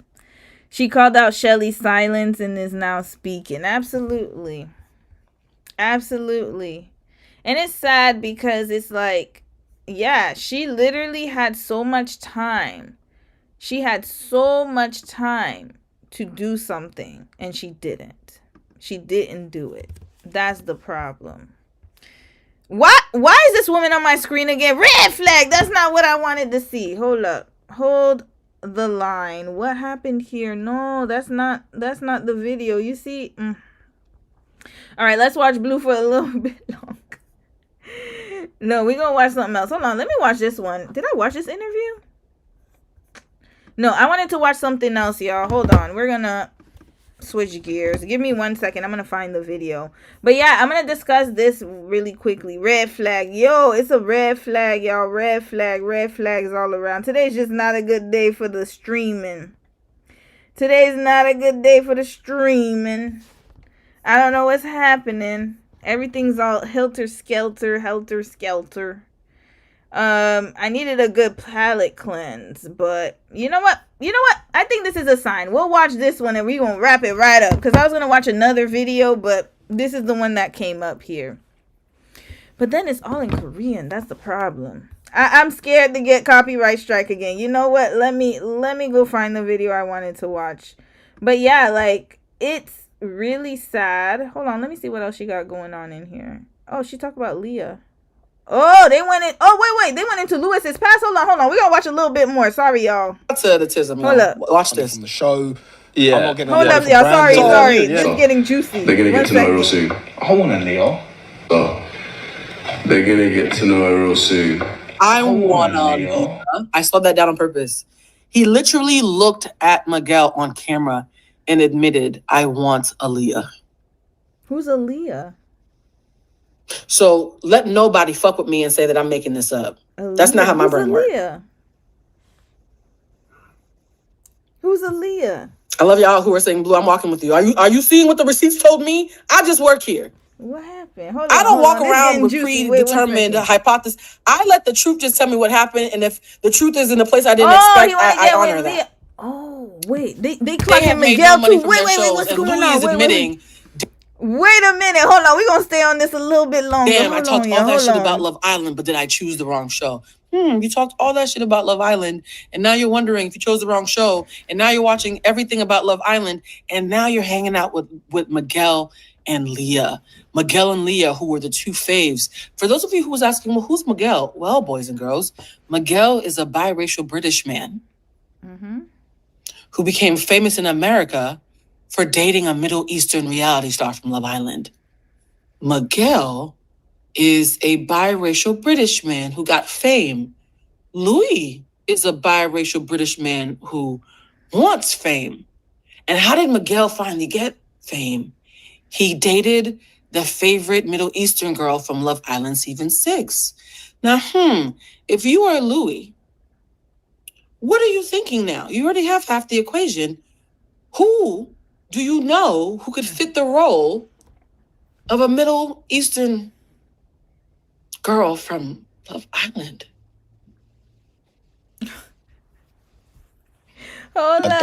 Now I'm in a point where I can't even do my normal jobs because I can't do modeling no more because I wouldn't take because of the show, but then I'm not getting enough money from the show. But don't nobody want you. I can't do modeling no more because nobody cares that I'm light-skinned and tall and financially attractive. They think I'm a joke. Yeah. I'm not getting enough money from branding. It's all on you, yeah. So they're gonna get to know her real soon. I want to Leo. I'm gonna make this part bigger than me because this part is actually very important. This is the moment that made me want to do the Destiny Swap video. Cloud chasing though. This is not revelatory. It's been clocked. Ben. Oh, Leah, yeah, season 6 Leah. I thought he said Leah. Oh, he said he wants a Leah, a girl like Leah. I think that's what he meant. And maybe God wanted it to happen today instead. I already knew it, yo. I'm the kind of person who is the Miguel in the situation where I will get something abundant and be very excited. He was trying to do the Miguel and Leah special. I want my friends to be involved. And I'll give them the floor plan. I'll tell them how to do it. I'll be like, yo, this is all you need. I got you. Let me know. Because in my mind, so many people who I don't know have had my back. So many strangers have poured into me and helped me get blessings. To me, I'm not even being a nice person. I'm just paying the piper. It's the price of admission, right? If you're going to pour from the gourd, you got to pour back in. So because I believe in this consciousness that we all pour into, if I'm heavily blessed, I have to pass it on and bless somebody else, right? So it's karmic to me. So the idea of hanging out with somebody that you know wants to in some way have what you have, and you're open to giving them feedback because you're rooting for them. You believe in abundance. and the person says to you, well, shit, I want a Leah. You got a Leah, I want a Leah. And you say, Louis, you know you want some bullshit. You could have had a Leah, but you moved dirty. That's the clip we're about to watch between Miguel. He's Yo, I did a lot of research. disgusting. I just realized that, yeah. Shout out to the Tism, y'all. Watch Money this. from the show. Yeah, I'm not getting enough yeah. money from Brandon. It's all on you, yeah. So, they're gonna get to know her real soon. I want a Leo. So, they're gonna get to know her real soon. I want a Leah. I saw that down on purpose. He literally looked at Miguel on camera and admitted, I want a Leah. Yo, Blue, that's some good detective work. That's some good detective let nobody work. fuck with me and say that I'm making this up. No, That's you're not how my brain making it works. up. You're not making it up at all. We already I love knew y'all it, who are saying, but Blue, I'm walking. we already knew it, but I'm glad that you were able to find the evidence. Everybody already knew it. Everybody With did. you. Are you seeing what the receipts told me? I just work here. I don't walk around The with receipts predetermined don't lie. hypothesis. I let the truth just tell me what happened, and if the truth is in a place I didn't expect, I honor that. This is not where I expected to land, but this is where we are. The nigga looked him right in his face in that little boy voice and said, I want a Leah. Well, he got himself And a Leah. He got the worst type of Leah. She ruined him. Good luck, sir, and Godspeed. Hold on, let me see Girl, what she Leah got had him to wet. say. Good Yeah, luck, sir, and you could have had one on your show. Godspeed. You play You around got too much. everything you wish for. You could have had a Leah on your show, but you play around too much. Translation, I actually love my girlfriend and we're in a relationship even outside of social media. You're a clout chaser. That's why you don't have a Leah. It wasn't like you weren't offered 12 Leahs. Mm-hmm. Mind you, that's a good friend. I love when men can talk to each other like this. That's one thing about Miguel that made me really like him. Miguel's a Pisces, girl. Mm-hmm. What's Louis' sign? Let's find out. Louis Russell. Miguel is a Pisces. That makes sense. They're very intelligent, very man whorish, but like I said in the video, like they are man whores, but they mean well once they get serious. I guess that's all men, isn't it? When's his birthday? He's a Pisces too. Red flag. You see, two sides of the coin. Two sides of the same coin. Miguel is also a Pisces, y'all. Now they put actor. Hold up. March 8th. Wait a minute. Miguel has actor here. And then what's the other guy's name? Louis Russell? What he got going on? You see, he just got an Instagram page. No clout at all. You picked the wrong Middle Eastern woman, sir. You picked the wrong one. But you're a loser anyway, so even if you chose somebody, you just... Nah, you jealous of Miguel. Look at that actor. Look at that actor. Because I was on the fence. Okay, watch a little bit more of this, yo. Miguel's like, no, I actually just love my girl. Like, I don't know what to tell you, bro. I have a lot of she used to be an appreciation for them. investigator. By the way, journalist? when I he didn't said I know want a that. Leah, That actually makes sense. let's put some respect on Leah's fucking name and show who Leah actually is. She's a really good person. Let's show who Leah actually, the real Leah, not the Huda Mustafa Timu version of Leah. The real Leah. This is who wannabe version. And this is how the real Leah talks about her black co-host, because the producers are also as lazy as Louis, because they recognize that Serena and Janae and all them had a great vibe with Leah. Okay. They intentionally casted Olandria and Shelly to be the trio with Huda, just like Leah and her friends. I agree. They didn't think that Alandria and Shelly were going to be bigger than Huda, the producers. Right? So when Leah, the original Huda, is talking about her original Ace Boom Coons, her original homegirls, her original black women who have her back, this is how Leah talks about them, different from how Huda talks about them. And because I also want to say that, it's just really hard for black women on television also. It's like they tried to make it about Leah, and Leah was like, nah, hold on for a second. Motherfucker, I'm not black, so it's going to always be... Because they're always saying, well, Leah, you didn't win, but you were the biggest star. She's like, yeah, I'm also not a black woman.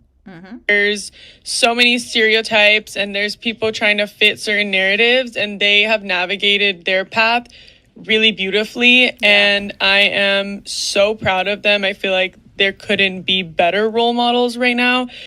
Can you imagine? I'm about to get emotional. Fuck. Can you imagine how healing it would have been for Alandria to hear Huda say this? Yeah, but she would never. She wants the attention on her. She's a baby. Very immature. No, seriously.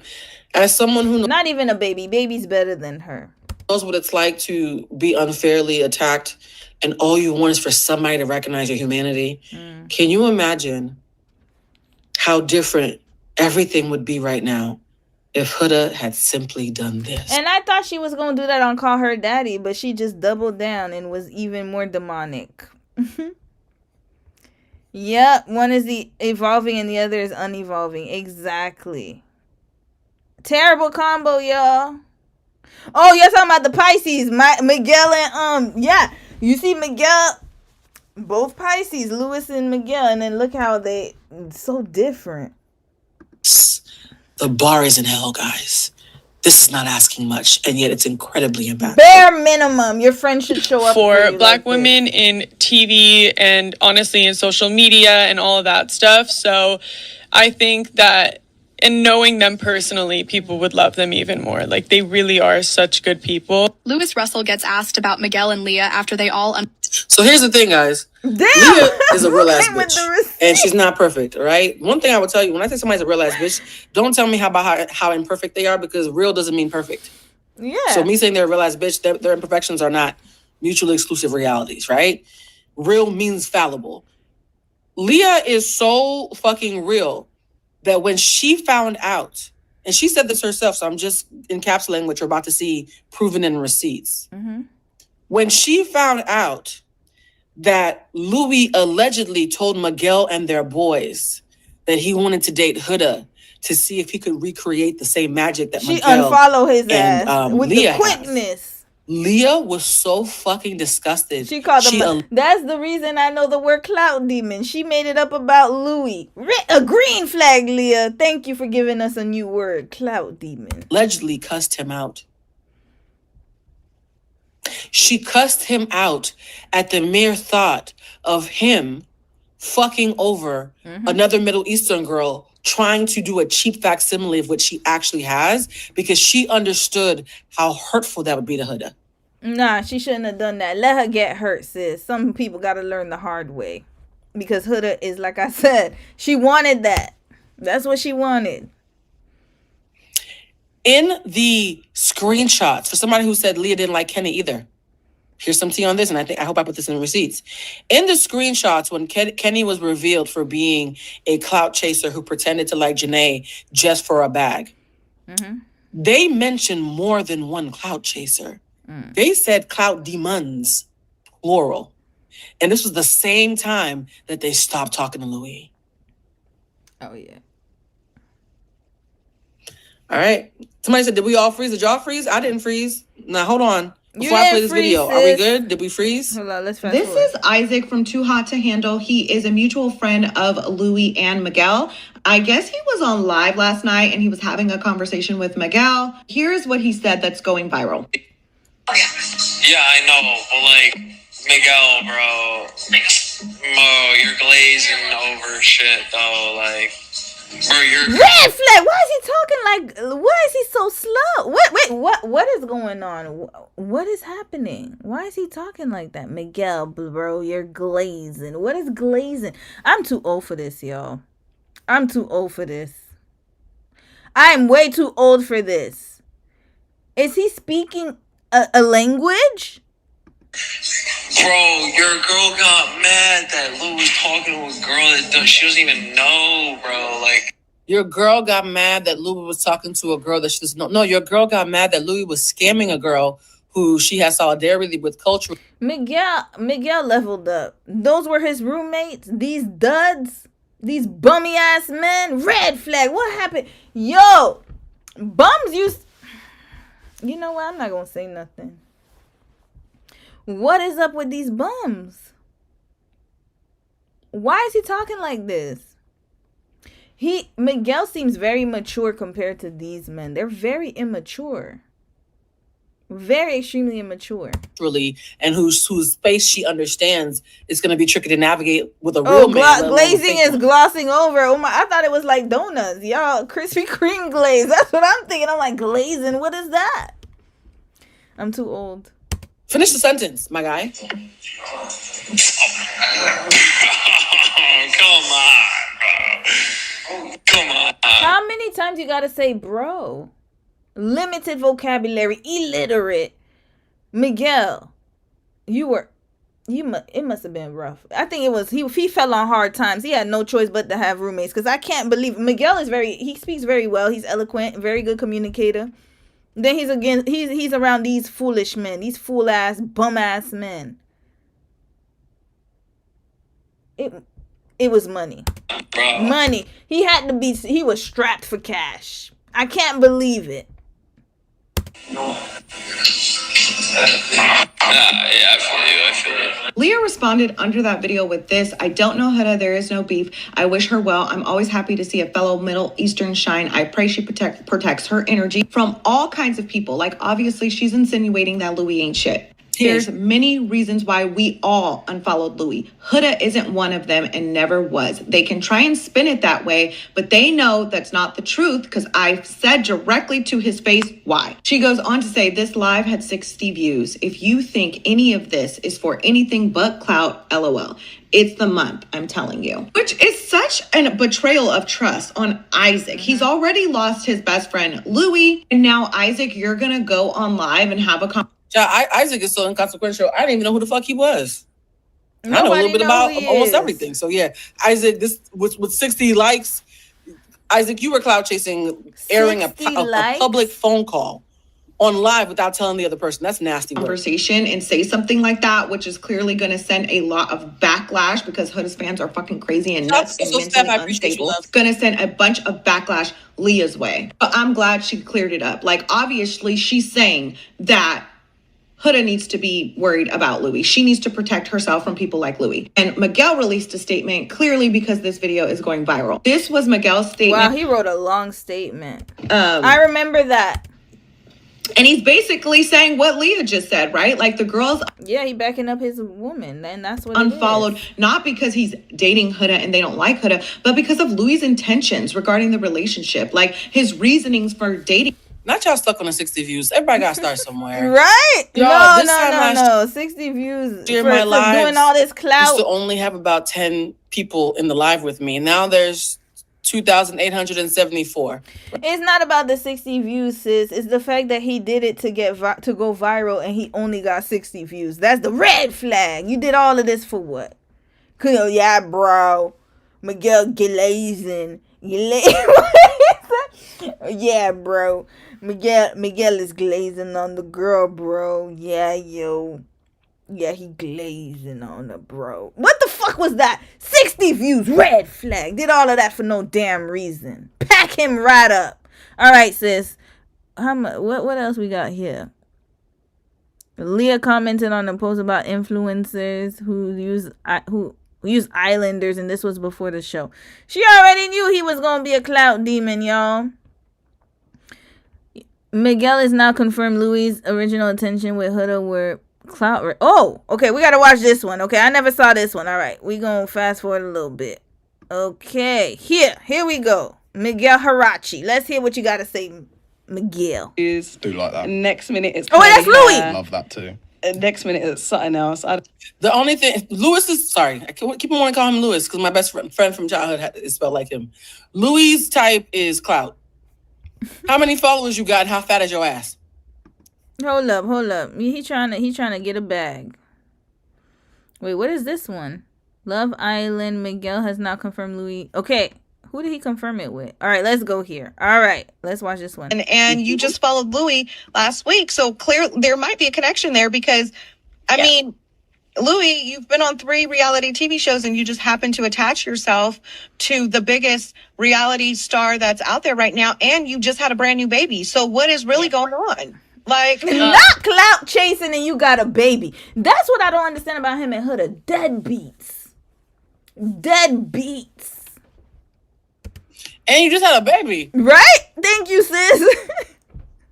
Got all this motion. Now hold on. All this motion for what reason? So wait, Louis and Huda are both leaving their babies to do this fuck shit? Okay. Exactly, sis. That's what they doing. So Deadbeat activities. You gonna stay in my lane? No, don't stay in your lane. They're deadbeats. Deadbeats. I don't care what nobody says. He has a newborn. Huda is a mamacita, but they're sitting. Mamacita without being a mommy. And then remember, she was my daughter. You ain't. Where your daughter at right now? Exactly. Under a gal. It's like, because the people who say, Blue, you be getting receipts, people don't like to argue with me. And as I'm doing this show, I'm starting to see why everybody says, I'm not arguing with you, bitch. Because I'm very reasonable. It's just that if you're going to argue with me, just make sure that you have your dossier, because I'm definitely going to have my dossier for those who don't know. I agree with her on that. Please have your dossier. Have your facts. Make sure you got all your facts before you come to this chat. That's why people be coming from. They can't come from me. They only come from, why you talk like, I talk like this because I damn well want to. And what you going to do about it? Not y'all, though. I love y'all. Hot takes, happiness. Okay, so she basically dragged Louis this whole video. Damn, she got his ass. She tagged him so badly. Love you, Blue. Thank you, sis. Huda Beauty. Oh, yeah. Huda Beauty ended the partnership with Huda. She's done, y'all. She's done. Oh, wait. What is this? Hold up. What is this one? Hold on. We're going to watch this one real quick and then we wrapping it up. Are you talking to me crazy, nigga? If I slap you right now, would you call the cops? Understand. Because they're worried I'll start doing research. That's strong language. Understand. Thrilled that we have platformed this girl. And that's why I think Huda is dangerous, because think about all the black men who have dated Huda, who have said that they have been uncomfortable. All of them have said it. All three of them have said it. They've been uncomfortable with her behavior. And the only reason we believe them is because it's on camera. Yeah. And I agree with you, sis. But again, like, they want it. That's it. That's what they're looking for. Because they clearly have not gotten the memo till now. So we gonna let them be on their way. Are you talking to me crazy, nigga? If I slap you right now, would you call the cops?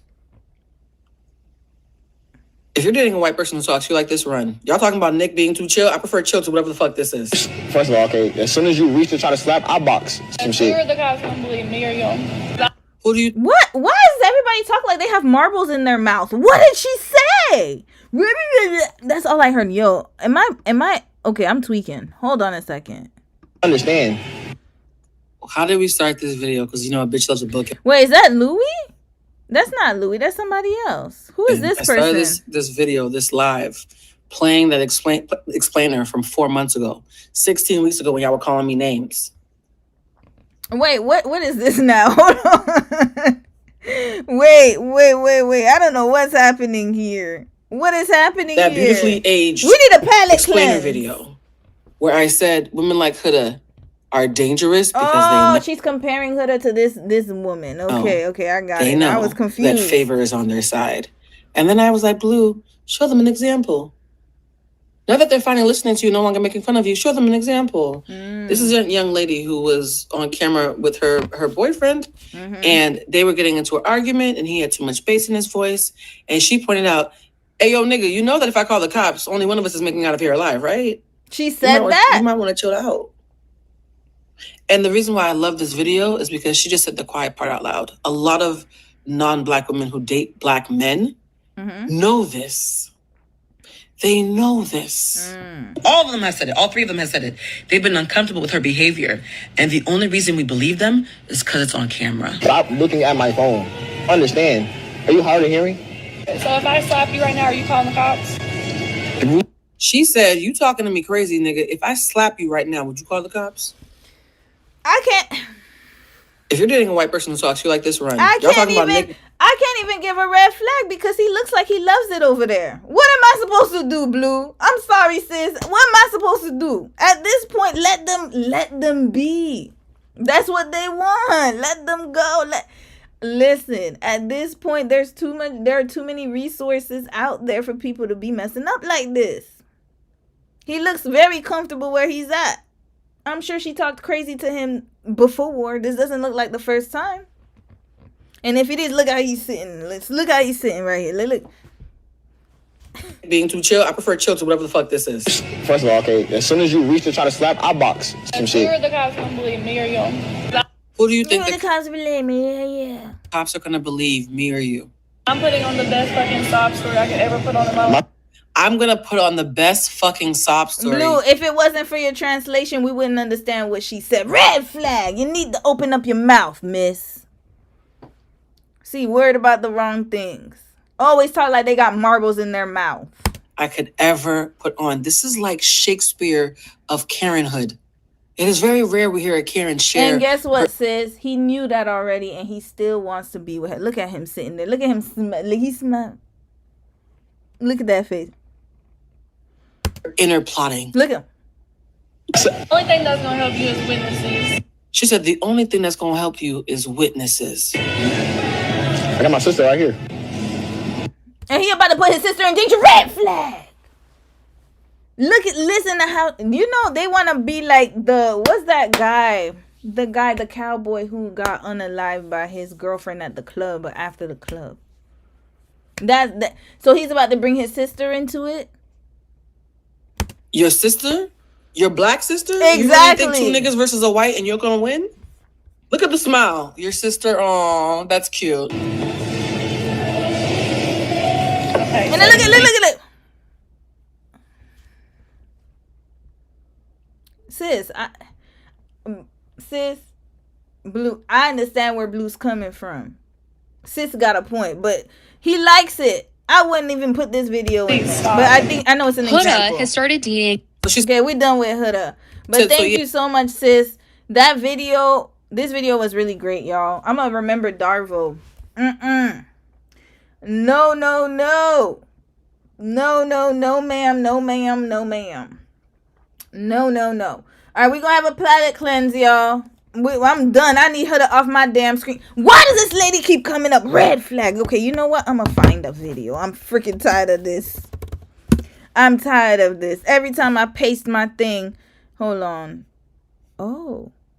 You know what? We might need to watch this. Y'all ever watch some micro dramas? Okay, we got 3 videos we could possibly watch as the palate cleanser. We done. We need a palate cleanse. Okay, that's Melon Mode. Lord, I thought that was Gin and Juice's baby. Okay, here. I wanted to watch. Okay, so we got 3 videos we could watch. So you're gonna choose one, y'all. Y'all let me know. The first one is this one. The couple in Korea. This is a green flags video, so no red flags. The next one is the rise of micro dramas. This is very interesting because, they got me caught up with them damn dramas. I had to block a lot of them because I was finding too much time in my day to watch these things. Or 3, she left the US for China. I'm very curious to see this video. Y'all let me know. Yes, exactly. That girl from Yonda. Isn't that what happened to that guy that got taken out by his black girlfriend in Miami? That's what I was talking about. The Christian, what's his name? Toby? Christian Abuselli. And then it was a black cowboy too. Same thing happened. They calling Alandra a divester and some other things red flag. They were calling her a divester. What? Why would it be red flag? Oh, y'all want number 3, the China one? Yeah. Yo, no, they're not AI, yo. They had me caught up. With them dramas, y'all. Hold on, let me play a little bit of it because it's 2 minutes. Okay, how about this? We'll watch the micro. Oh, it's 9 minutes? That's a bit long. Okay, and then this one. Okay, we'll leave this for another time. It's these dramas, y'all. Y'all ain't never seen these dramas before. Yeah, they're... Oh, the green... Okay, you know what? We're gonna play all 3 of them. All 3. How about this? All 3. This is the... Okay, all 3. Let's play all 3 real quick. This one is 10 minutes. Oh. Okay, I'm not gonna talk too much. We'll speed through it. 나서 반응이 어떻나요? 외국인이랑 결혼하고 싶다. 처음에는 우리 부모님은 좀 Can y'all see the subtitles? Just friend or 가벼운 relationship? Can you briefly tell me, like how you guys met? I got set up on a blind date by a stranger. Yep. What's it like, just raising kids in Korea? He has what they call yuga hyujik, and he gets to have 3 years per child. So he's been stay-at-home dad. Can you guys briefly introduce yourself? Yep, my name is Diana. 저는 김규형입니다. Okay, yeah, I could see the Guys are a beautiful subtitles. family. The kids are amazing. Can you briefly tell me, like how you guys met and how long have you guys been married for? Oh gosh, I'll tell the story. It's kind of an interesting story, but basically when I first came to Korea, I came for the second time in 2018, and I was at a bar near my house actually. I was ordering a drink, and there was an older guy at the bar. He was like in his 60s, but for some reason he spoke fluent English. And he asked me how old I was, and he asked me if I was interested in somebody that he knew. So yeah, they will set you up, y'all. I can confirm that. I had a lot of people at my church trying to set me up. I was the one who said, nah, I don't like to be set up like that. I need to know who I'm going to be with. I prefer to choose my, not, obviously I didn't go after him, but you know what I mean. I prefer to see them and then connect with them. Because you don't know. I feel like it's awkward when people get involved. Go on a blind date by a stranger. Yep. That's basically how it happened. Yeah, no, I don't like blind dates. I need to choose my selection and be like, okay, if he likes me, he's sending me a message. I need to choose and be like, okay, this is the one. Pick. That's it. I don't want to be surprised. Yeah, so his name was Mr. Lee. This worked out for her. And he ended up being his supervisor from the past. Okay. Yeah, and so I just got set up that way. Did Mr. Lee, like showed you his photo beforehand? Yeah, he showed me his picture. He told me he was a firefighter, which I was into. Firefighter, green flag. Good, he got a job. Like, that's cool. And he's good looking. And so, he set us up on a blind date. We all hung out together for the first time. So it was Mr. Lee, Ji-hyung, and I. And it was interesting. My Korean wasn't that good at the time, but it's improved a lot just from being with him. So did he speak any English when you guys met? He knows a lot of English. I mean, Koreans know a lot of English. They study so hard in school. So he couldn't really speak it too well. But if I said something in English, he would know what it meant. So yeah, we kind of just worked with Konglish. In the beginning, Papago was our best friend. Papago's a translating app. If I didn't have my phone, I felt like I was gonna die because I was like, I can't talk to him. It was like really awkward. Yeah. And I thought maybe, we would just like hang out and he could show me around Korea. But I didn't really expect it to be like super. That's really difficult, y'all. Yeah, the English language barrier. Like for me, that's why I really liked Dom, because it was like the conversations were really good. Like even if my Korean like hers was like still okay at the time, now it's bad. But that was one thing, because I wanted us to have connections and deeper conversations. But it looks like they worked out well. So long term, I guess. Yeah. And then here we are. 혹시 그 첫인상 어땠나요? 첫인상은 너무 아름다웠어요. 진짜 좀 깜짝 놀랐어요. 지금도 좀 이쁘긴 한데 처음에는 진짜 그냥 너무 설명 못해요. 너무 이뻤어요. 그럼 언제 어떤 순간은 이 사람이 결혼하고 싶다. 우선 대화가 너무 좋았고 그다음에 항상 저를 편하게 만들어줬어요. I can trust her. 100%. 그래서 결혼 생각했어요. 아내분 만나기 전에 혹시 외국인 처음 그냥 외국인 한국말 안 하는 사람은 처음 봤어요. 외국 사람 찾은 적 없고 정말 우연히 만났어요. 진짜 상상 못했어요. 외국인 만나는 거는. 외국인이다 보니까 그럼 그 가족들한테 얘기하고 나서 반응이 어떻나요? 외국인이랑 결혼하고 싶다. 처음에는 우리 부모님은 좀 serious 생각 안 했어요. serious think 안 했어요. 그냥 just friend or 가벼운 relationship. 근데 나중에 결혼을 말했을 때 좀 깜짝 놀랐어요. 우리 엄마 아빠는. 근데 다 괜찮았어요. 엄마 아빠가 우리 와이프 너무 좋아해서 큰 프로블럼 없었어요. His mom is amazing. 엄마 사랑해요. Yeah, she loves me and she takes such good care of me and the babies, and she always tells me how happy she is that I'm with her son. So yeah, she makes us food all the time and takes care of the babies for us. So we have a really good relationship. That's amazing. There are a lot of parents out there who are very open-minded. I'll say that. As many shitty parents there are out there in Korea, there are a lot of good ones too. And how are you able to communicate with your husband's mother? We speak Korean. Yeah. 한국말 할 수 있어요. 그래도 아빠랑 말하면 조금 힘들어요. 왜요? 아빠는 경상도 분이니까 사투리 있어요. 네, 그래서 아빠 말하면 진짜 이해하는 건 너무 힘들어요. 근데 엄마는 평택 사람이니까 좀 편하게 말할 수 있어요. 그럼 한국말을 어떻게 배우게 되셨나요? 한국 오기 전에 배웠어요. 네, 한국 오기 전에 배웠는데 그렇게 잘 못했어요. 근데 남편 만날 때 우리 거의 한국말만 했어요. 아주 이쁜 딸님 2명 돼 있어가지고 혹시 그럼 어떻게 소통을 하나요? 저는 한국말 하고 와이프는 영어 해서. Yeah, bilingual. Yeah, that's our goal is for them to be bilingual. And so she speaks both languages. She goes to a Korean daycare, so there she speaks Korean. With him, she speaks Korean, but I speak only English to her. Sometimes Korean comes out just because it's natural for my husband and I to speak Korean together. Yeah, she's really learning and picking up both languages really well. How long did you guys date for, and how long have you guys been married for? We dated. Well, we met in 2018, so we've been together about 5 years, and then after about 2 years, we got married. How did you know, like, okay, I want to get married, like, to this man? I just kind of same like he felt. Like I just felt like I could trust him. He's very protective. Like people kind of joke when we're walking together. He's like my bodyguard. Like, yeah, that's how it's supposed to be. Your man should be like your bodyguard, y'all. He's got to be watching everything. You should feel safe with your partner. Really takes care of me and like makes sure I'm safe. And he thinks about me like all the time. Like he thinks about me before anything else. I could just tell. I mean, like he cared about me a lot, and that's more than I felt with anybody else in my life. So I was just like, oh, he's the one. He's a protector, and he's gonna be a good husband and a good dad. So are there any struggles of Dom is the same way too. I was the selfish one, unfortunately. In the beginning, y'all know.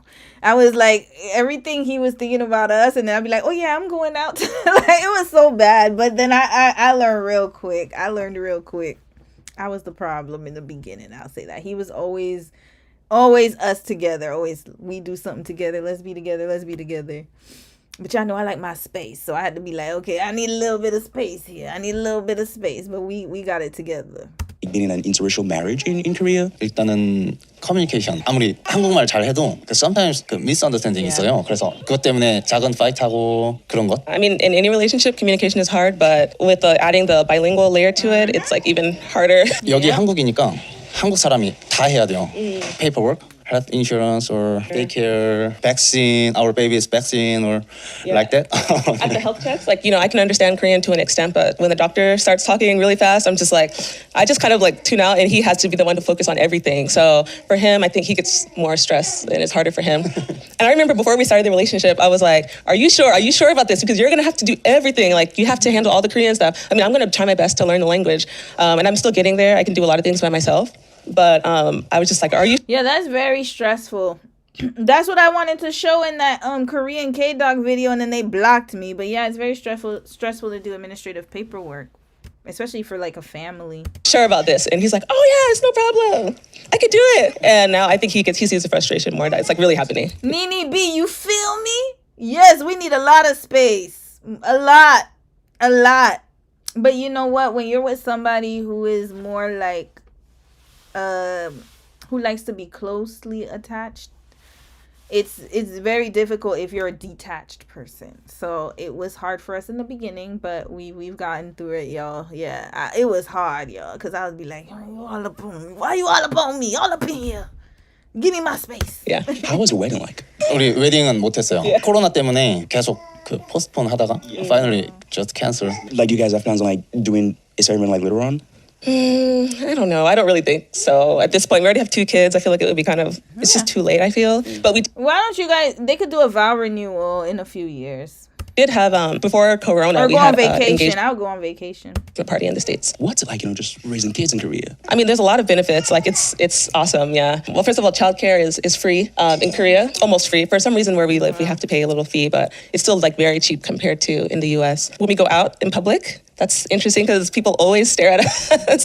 I mean, when we were just a couple, we got a lot of stares. But now it's like people look at him and they look at me, and then they automatically look at the stroller like, oh, what do those babies look like? and it's always like a wow, oh, 예뻐, oh, 귀여워, like that. It's like everybody's like wants to look at our babies, which it's like it's nice, People have interest in us. Yeah. Sometimes it can be a little bit too much.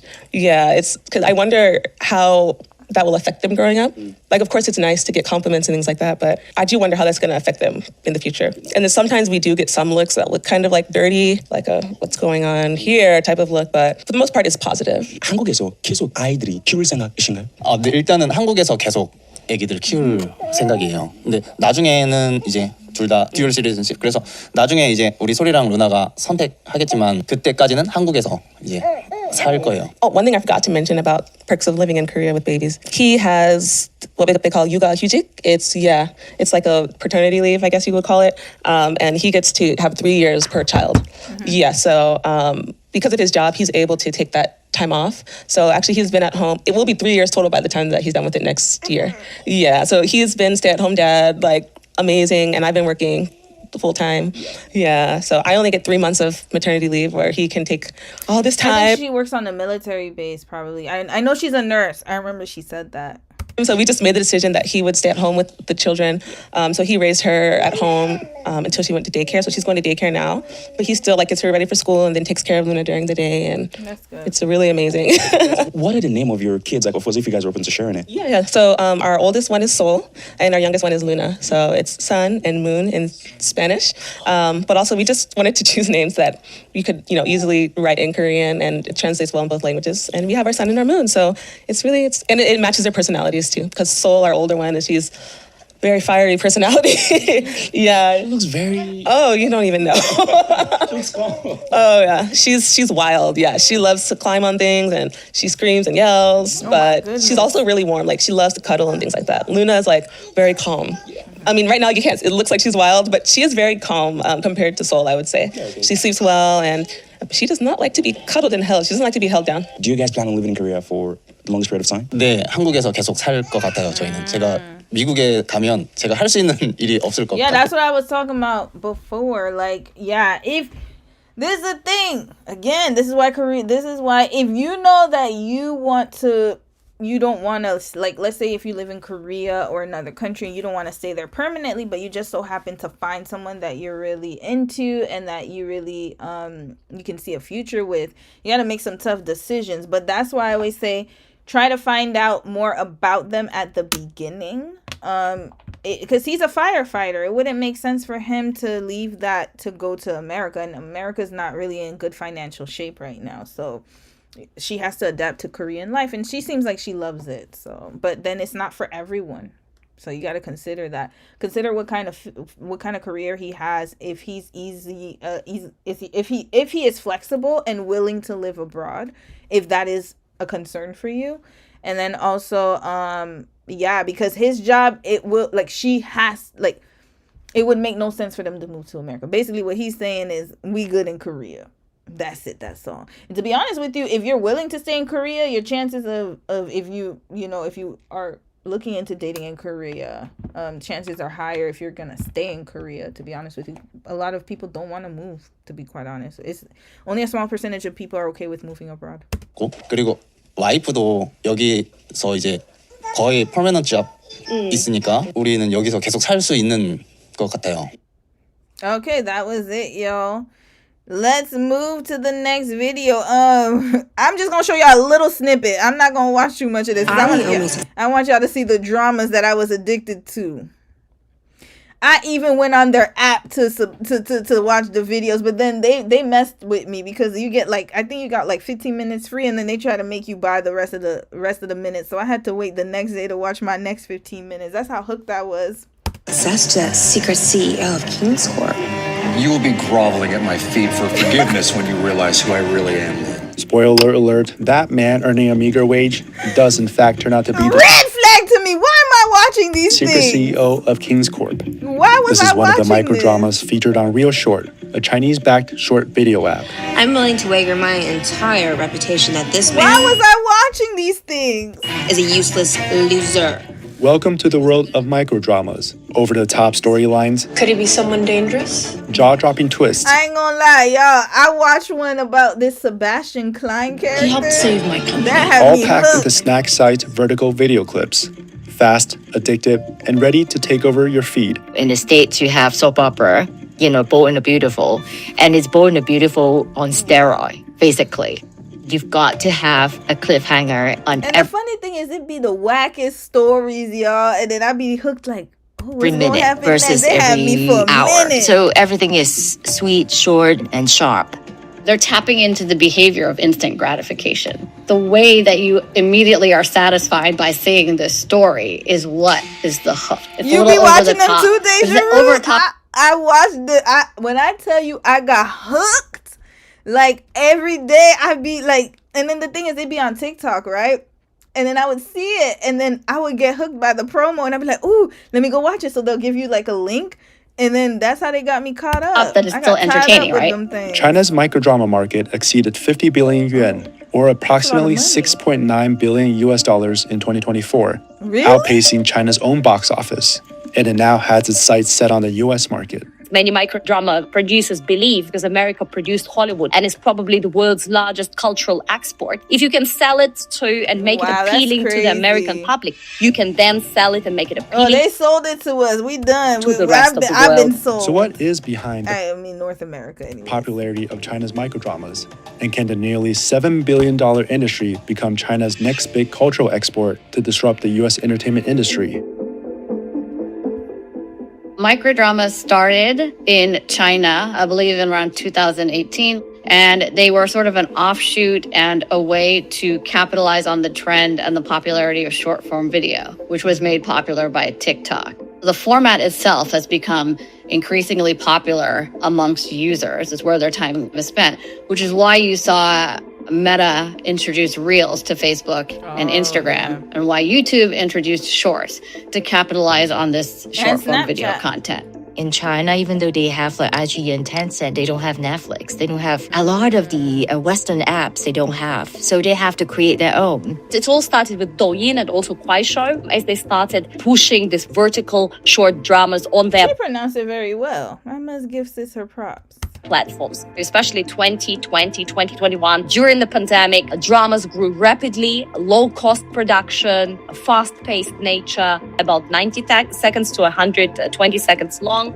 So whatever you have fragmented time, you watch. It's not really about the quality, the cast, the story. It's really about how effective you are to grasp the audience within that second. And that's what gets people engaged, because it almost goes right into the crux of the story, wherever the drama is. It doesn't require any effort on the part of the user to just jump in and start to watch. These are like your telenovela, basically. When you look at the genres, a lot of romantic They're comedy, very they over have the the top, vampire y'all. stories, they have like the tycoon stories.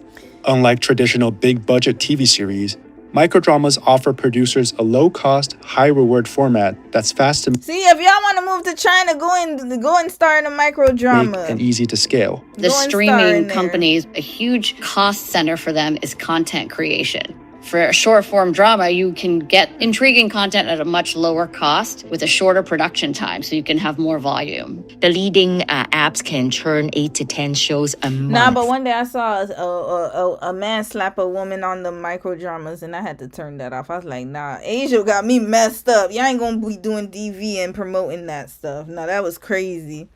I couldn't believe it. Yeah, they be slapping like they don't care. Their storylines are over the top though, but some of them are good, but some of them I'd be like, oh yeah, no, I can't watch that. You're looking at like producing 100 original microdrama per year. They are usually taking unknown Wait, actors. you to know play. what? I did too. Hold up. Ruth, you said I even tried to watch them on YouTube when they compiled them in one video. Me too. I did the same thing.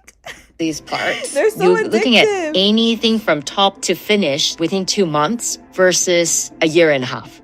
China's microdrama market surpassed the film industry's annual box office Wow, revenue for that's the first time crazy. ever in 2024. Part of microdrama's growth is also attributed to the marketing strategies geared towards their intended audience, typically women between the ages of 25 to 35. That makes sense because I started watching them like when I was like 37, so not too far off. Are able to produce Like it 36, precisely, but also actually direct the marketing to the audience. Everything is on data. It's not just about content, it's the precision in production and marketing, which is, I think, is genius, actually.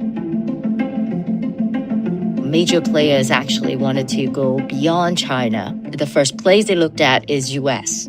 Downloads of microdrama apps in the US reached 10 million Yeah. in April of 2025, Downloading them an damn increase of apps. 150% year over year, while monthly active users surged over 300% over the same period.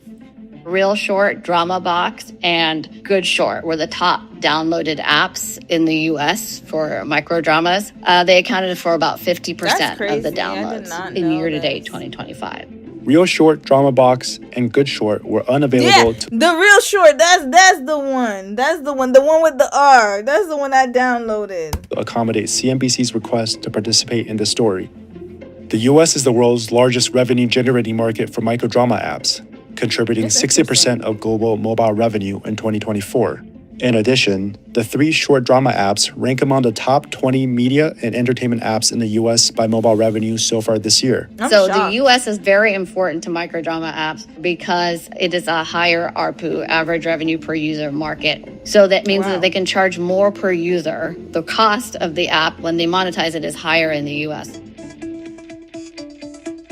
With the popularity of microdramas steadily rising in the US, the question becomes whether the nascent format can make a dent in the US entertainment industry and pose a challenge to existing players in the space. In my view, microdramas... Yeah, because we tired of Southern Fried Rice. Red flag. We tired of them kind of shows.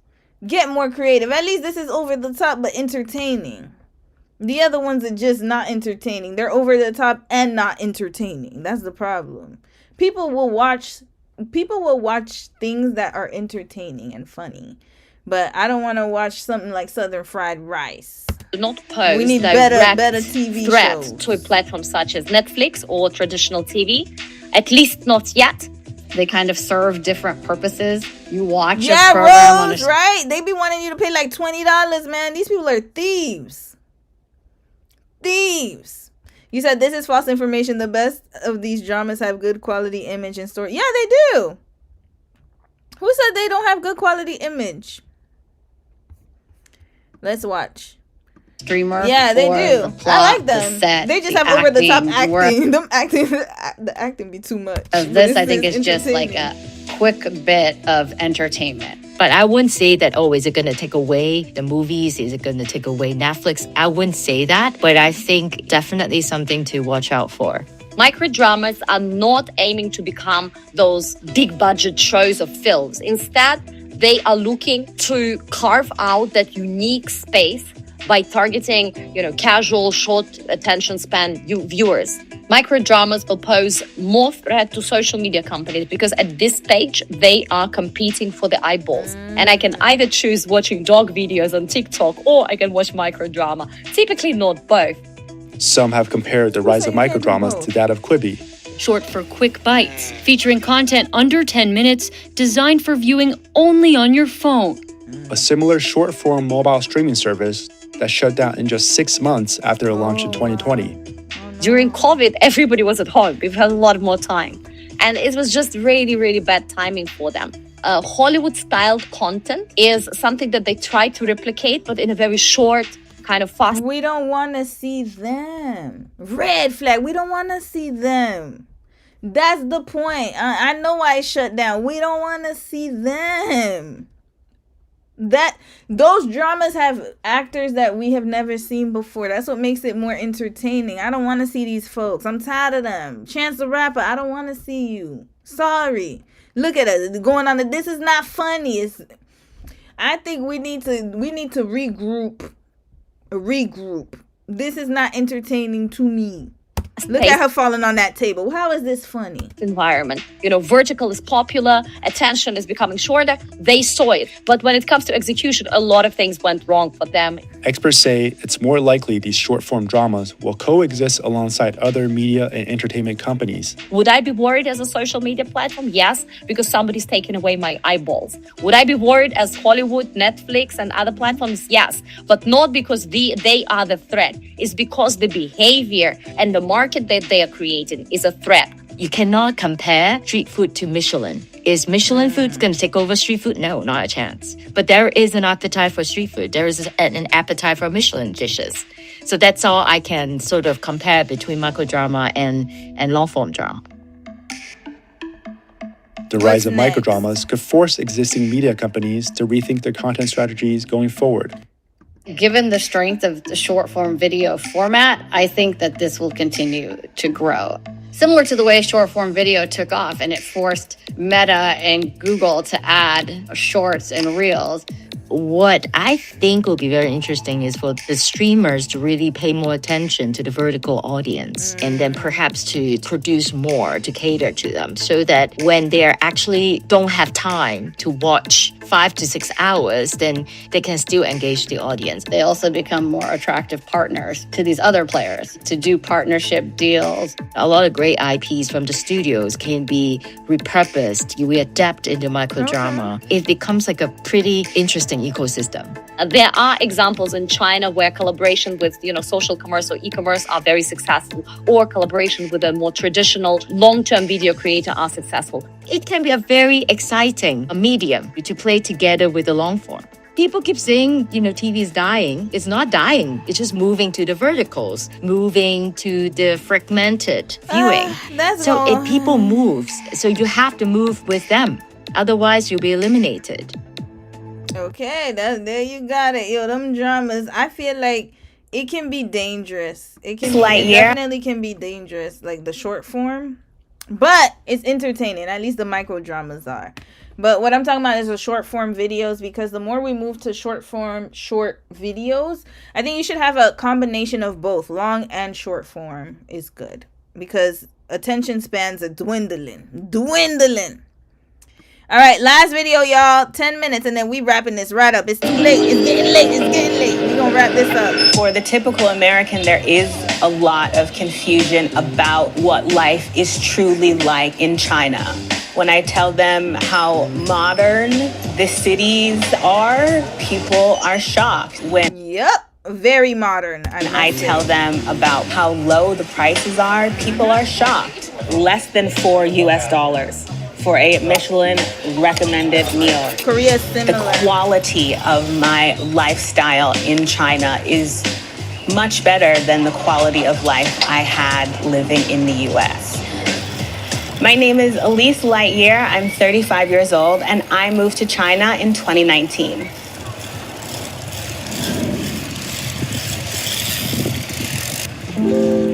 I grew up in the city of Ann Arbor, Michigan. After I graduated college, I moved to New York City and lived there for 10 years. I was working in reality TV production. I was tired of working 70 hours a week for 10 years.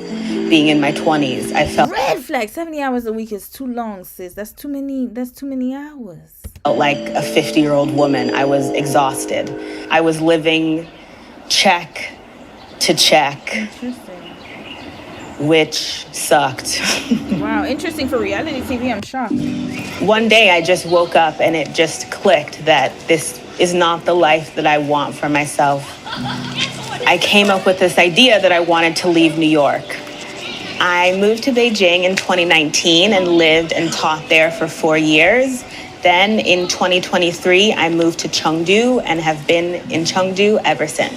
Yeah, Beijing, I wouldn't recommend. If you want to move to China, Beijing is very different. It's very polluted too, a little bit. When I went there, I was like, ugh.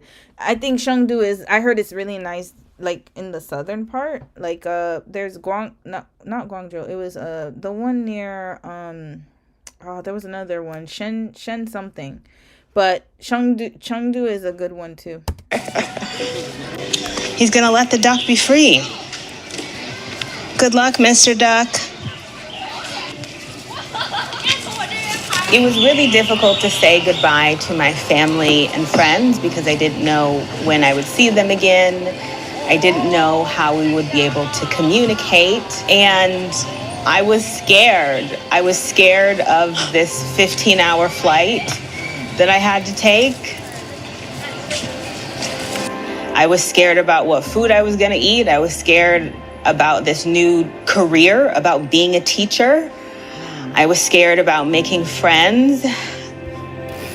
But I was ready and I was excited. And I think my excitement trumped my anxiety and my scared feelings. Chengdu is maybe a place you've never heard of, but it is actually one of the biggest cities. Chengdu has a population of over 20 million people, including myself. 20 million, that's half of the population of Canada. That's crazy.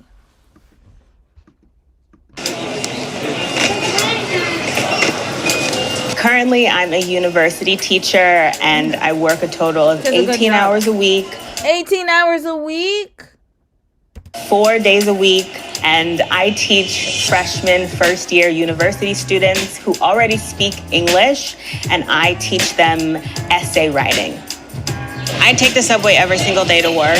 It's really easy to navigate. All of the signs are in English and Chinese. All of the announcements are in English and Chinese, so it's foolproof. Yeah, when you get on the subway, you better get ready to stand up. Stand up. You're never gonna find a spot. Nowhere. Not one place. You gotta stand up. This round trip subway trip cost me 2 yuan, which is 28 US cents. My current yearly salary in China is 30,000 US dollars. 30,000 US dollars a year That's a lot in is China. poverty in America. In China, it's a lot. But in China, I'm living large. I am upper middle class. For my 3-bedroom apartment with a balcony located downtown Chengdu, just a 5-minute walk from the subway, my rent is But remember, they have more people. They have billions, so. $56 per month, but my job pays half of that as a benefit.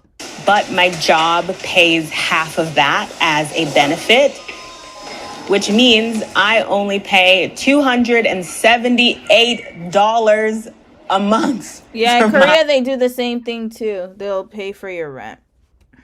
My apartment. Welcome to my apartment here in Chengdu, China.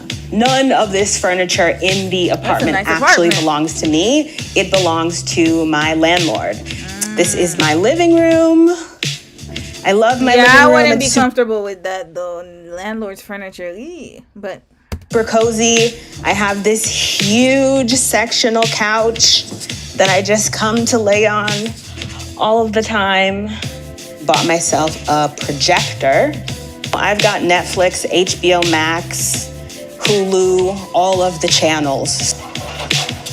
This is my balcony that rarely gets used because it's either raining, super humid, or 97 degrees. This is my bathroom. It's small, but it's effective. This is my wardrobe room. This is the 3rd bedroom, but there's no bed. So I've turned it into my wardrobe, closet, get ready space. My 2nd bedroom. I didn't paint it. It came like this. And this is the master bedroom. This is it. Let me show you the kitchen.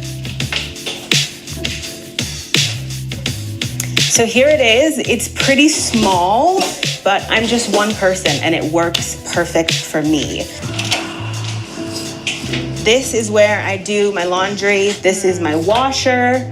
My apartment came with this really cool built-in feature where I can hang my clothes on this hanging line that again is perfect for shorties like me. I hated that, y'all. Not having a dryer is it's horrible. 可以尝一下。好的。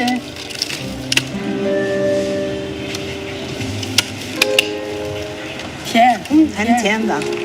So other benefits that come with being an international teacher at my school is I have free healthcare insurance. My job gives me, I think it's like $15 a month for subway fare. In addition, every year my job gives me a flight allowance, and that comes to $1,200 US dollars. Each month, I think I spend approximately $75 on groceries. She's saving so much money. I have 4 bags of groceries, mostly produce, and I ain't gonna lie, in Korea I saved a lot of money. A bottle of sesame oil. Total $9.04. That'll run you at least $40. Yeah. And I'm lying, not 40. It's really easy to make friends with local people. I have a lot of local friends that I cherish and have taught me so much about their culture. And I also have a lot of expat friends. 外面吗？ Oh, huh. Okay. Aside from being a university teacher, I'm also a YouTuber, content creator, and with both of those salaries combined, the maximum amount I am able to save is up to $1,000 every month. That's pretty decent. So when it comes to eating out, it really depends on where I'm going. If I'm going to Cheesecake Factory, then I'm spending U.S. Cheesecake Factory money, $60 for a meal. Plus tip. Don't forget the tip, sis.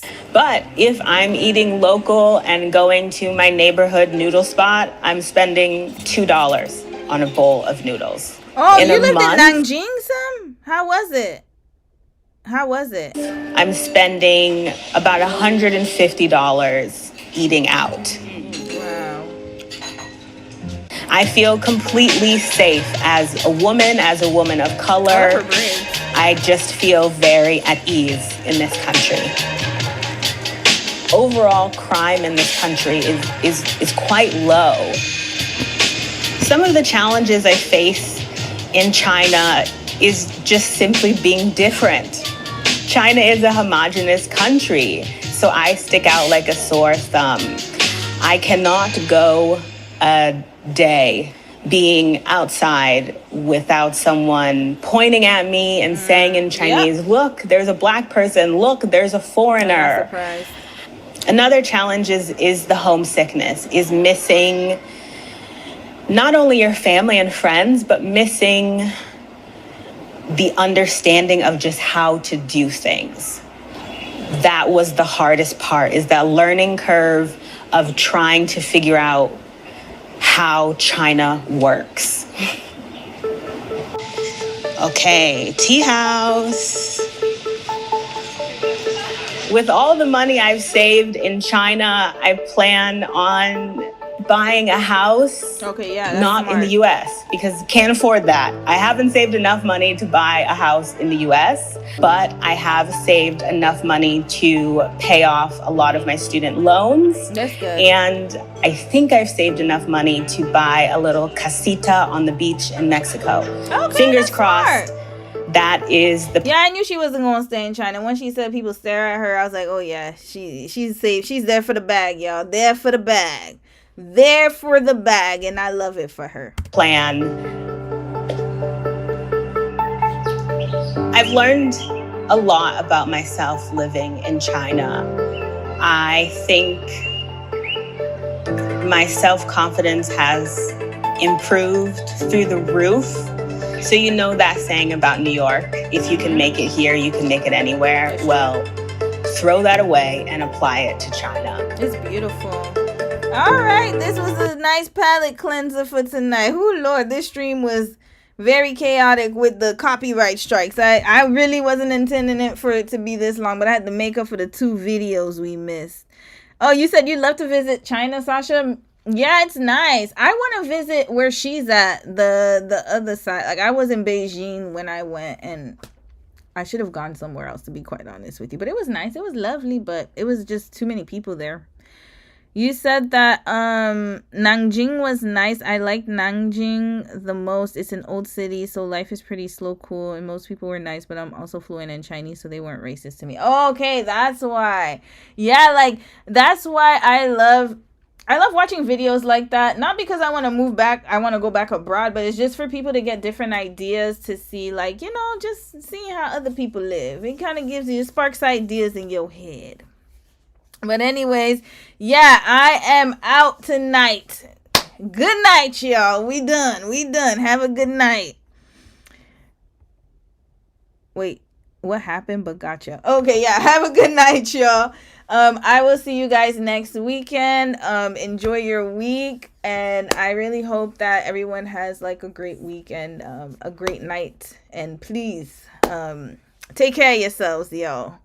All right, and I'll see you next stream. All right, have a good night, y'all. Yeah, I'm out. All right, see y'all. Bye.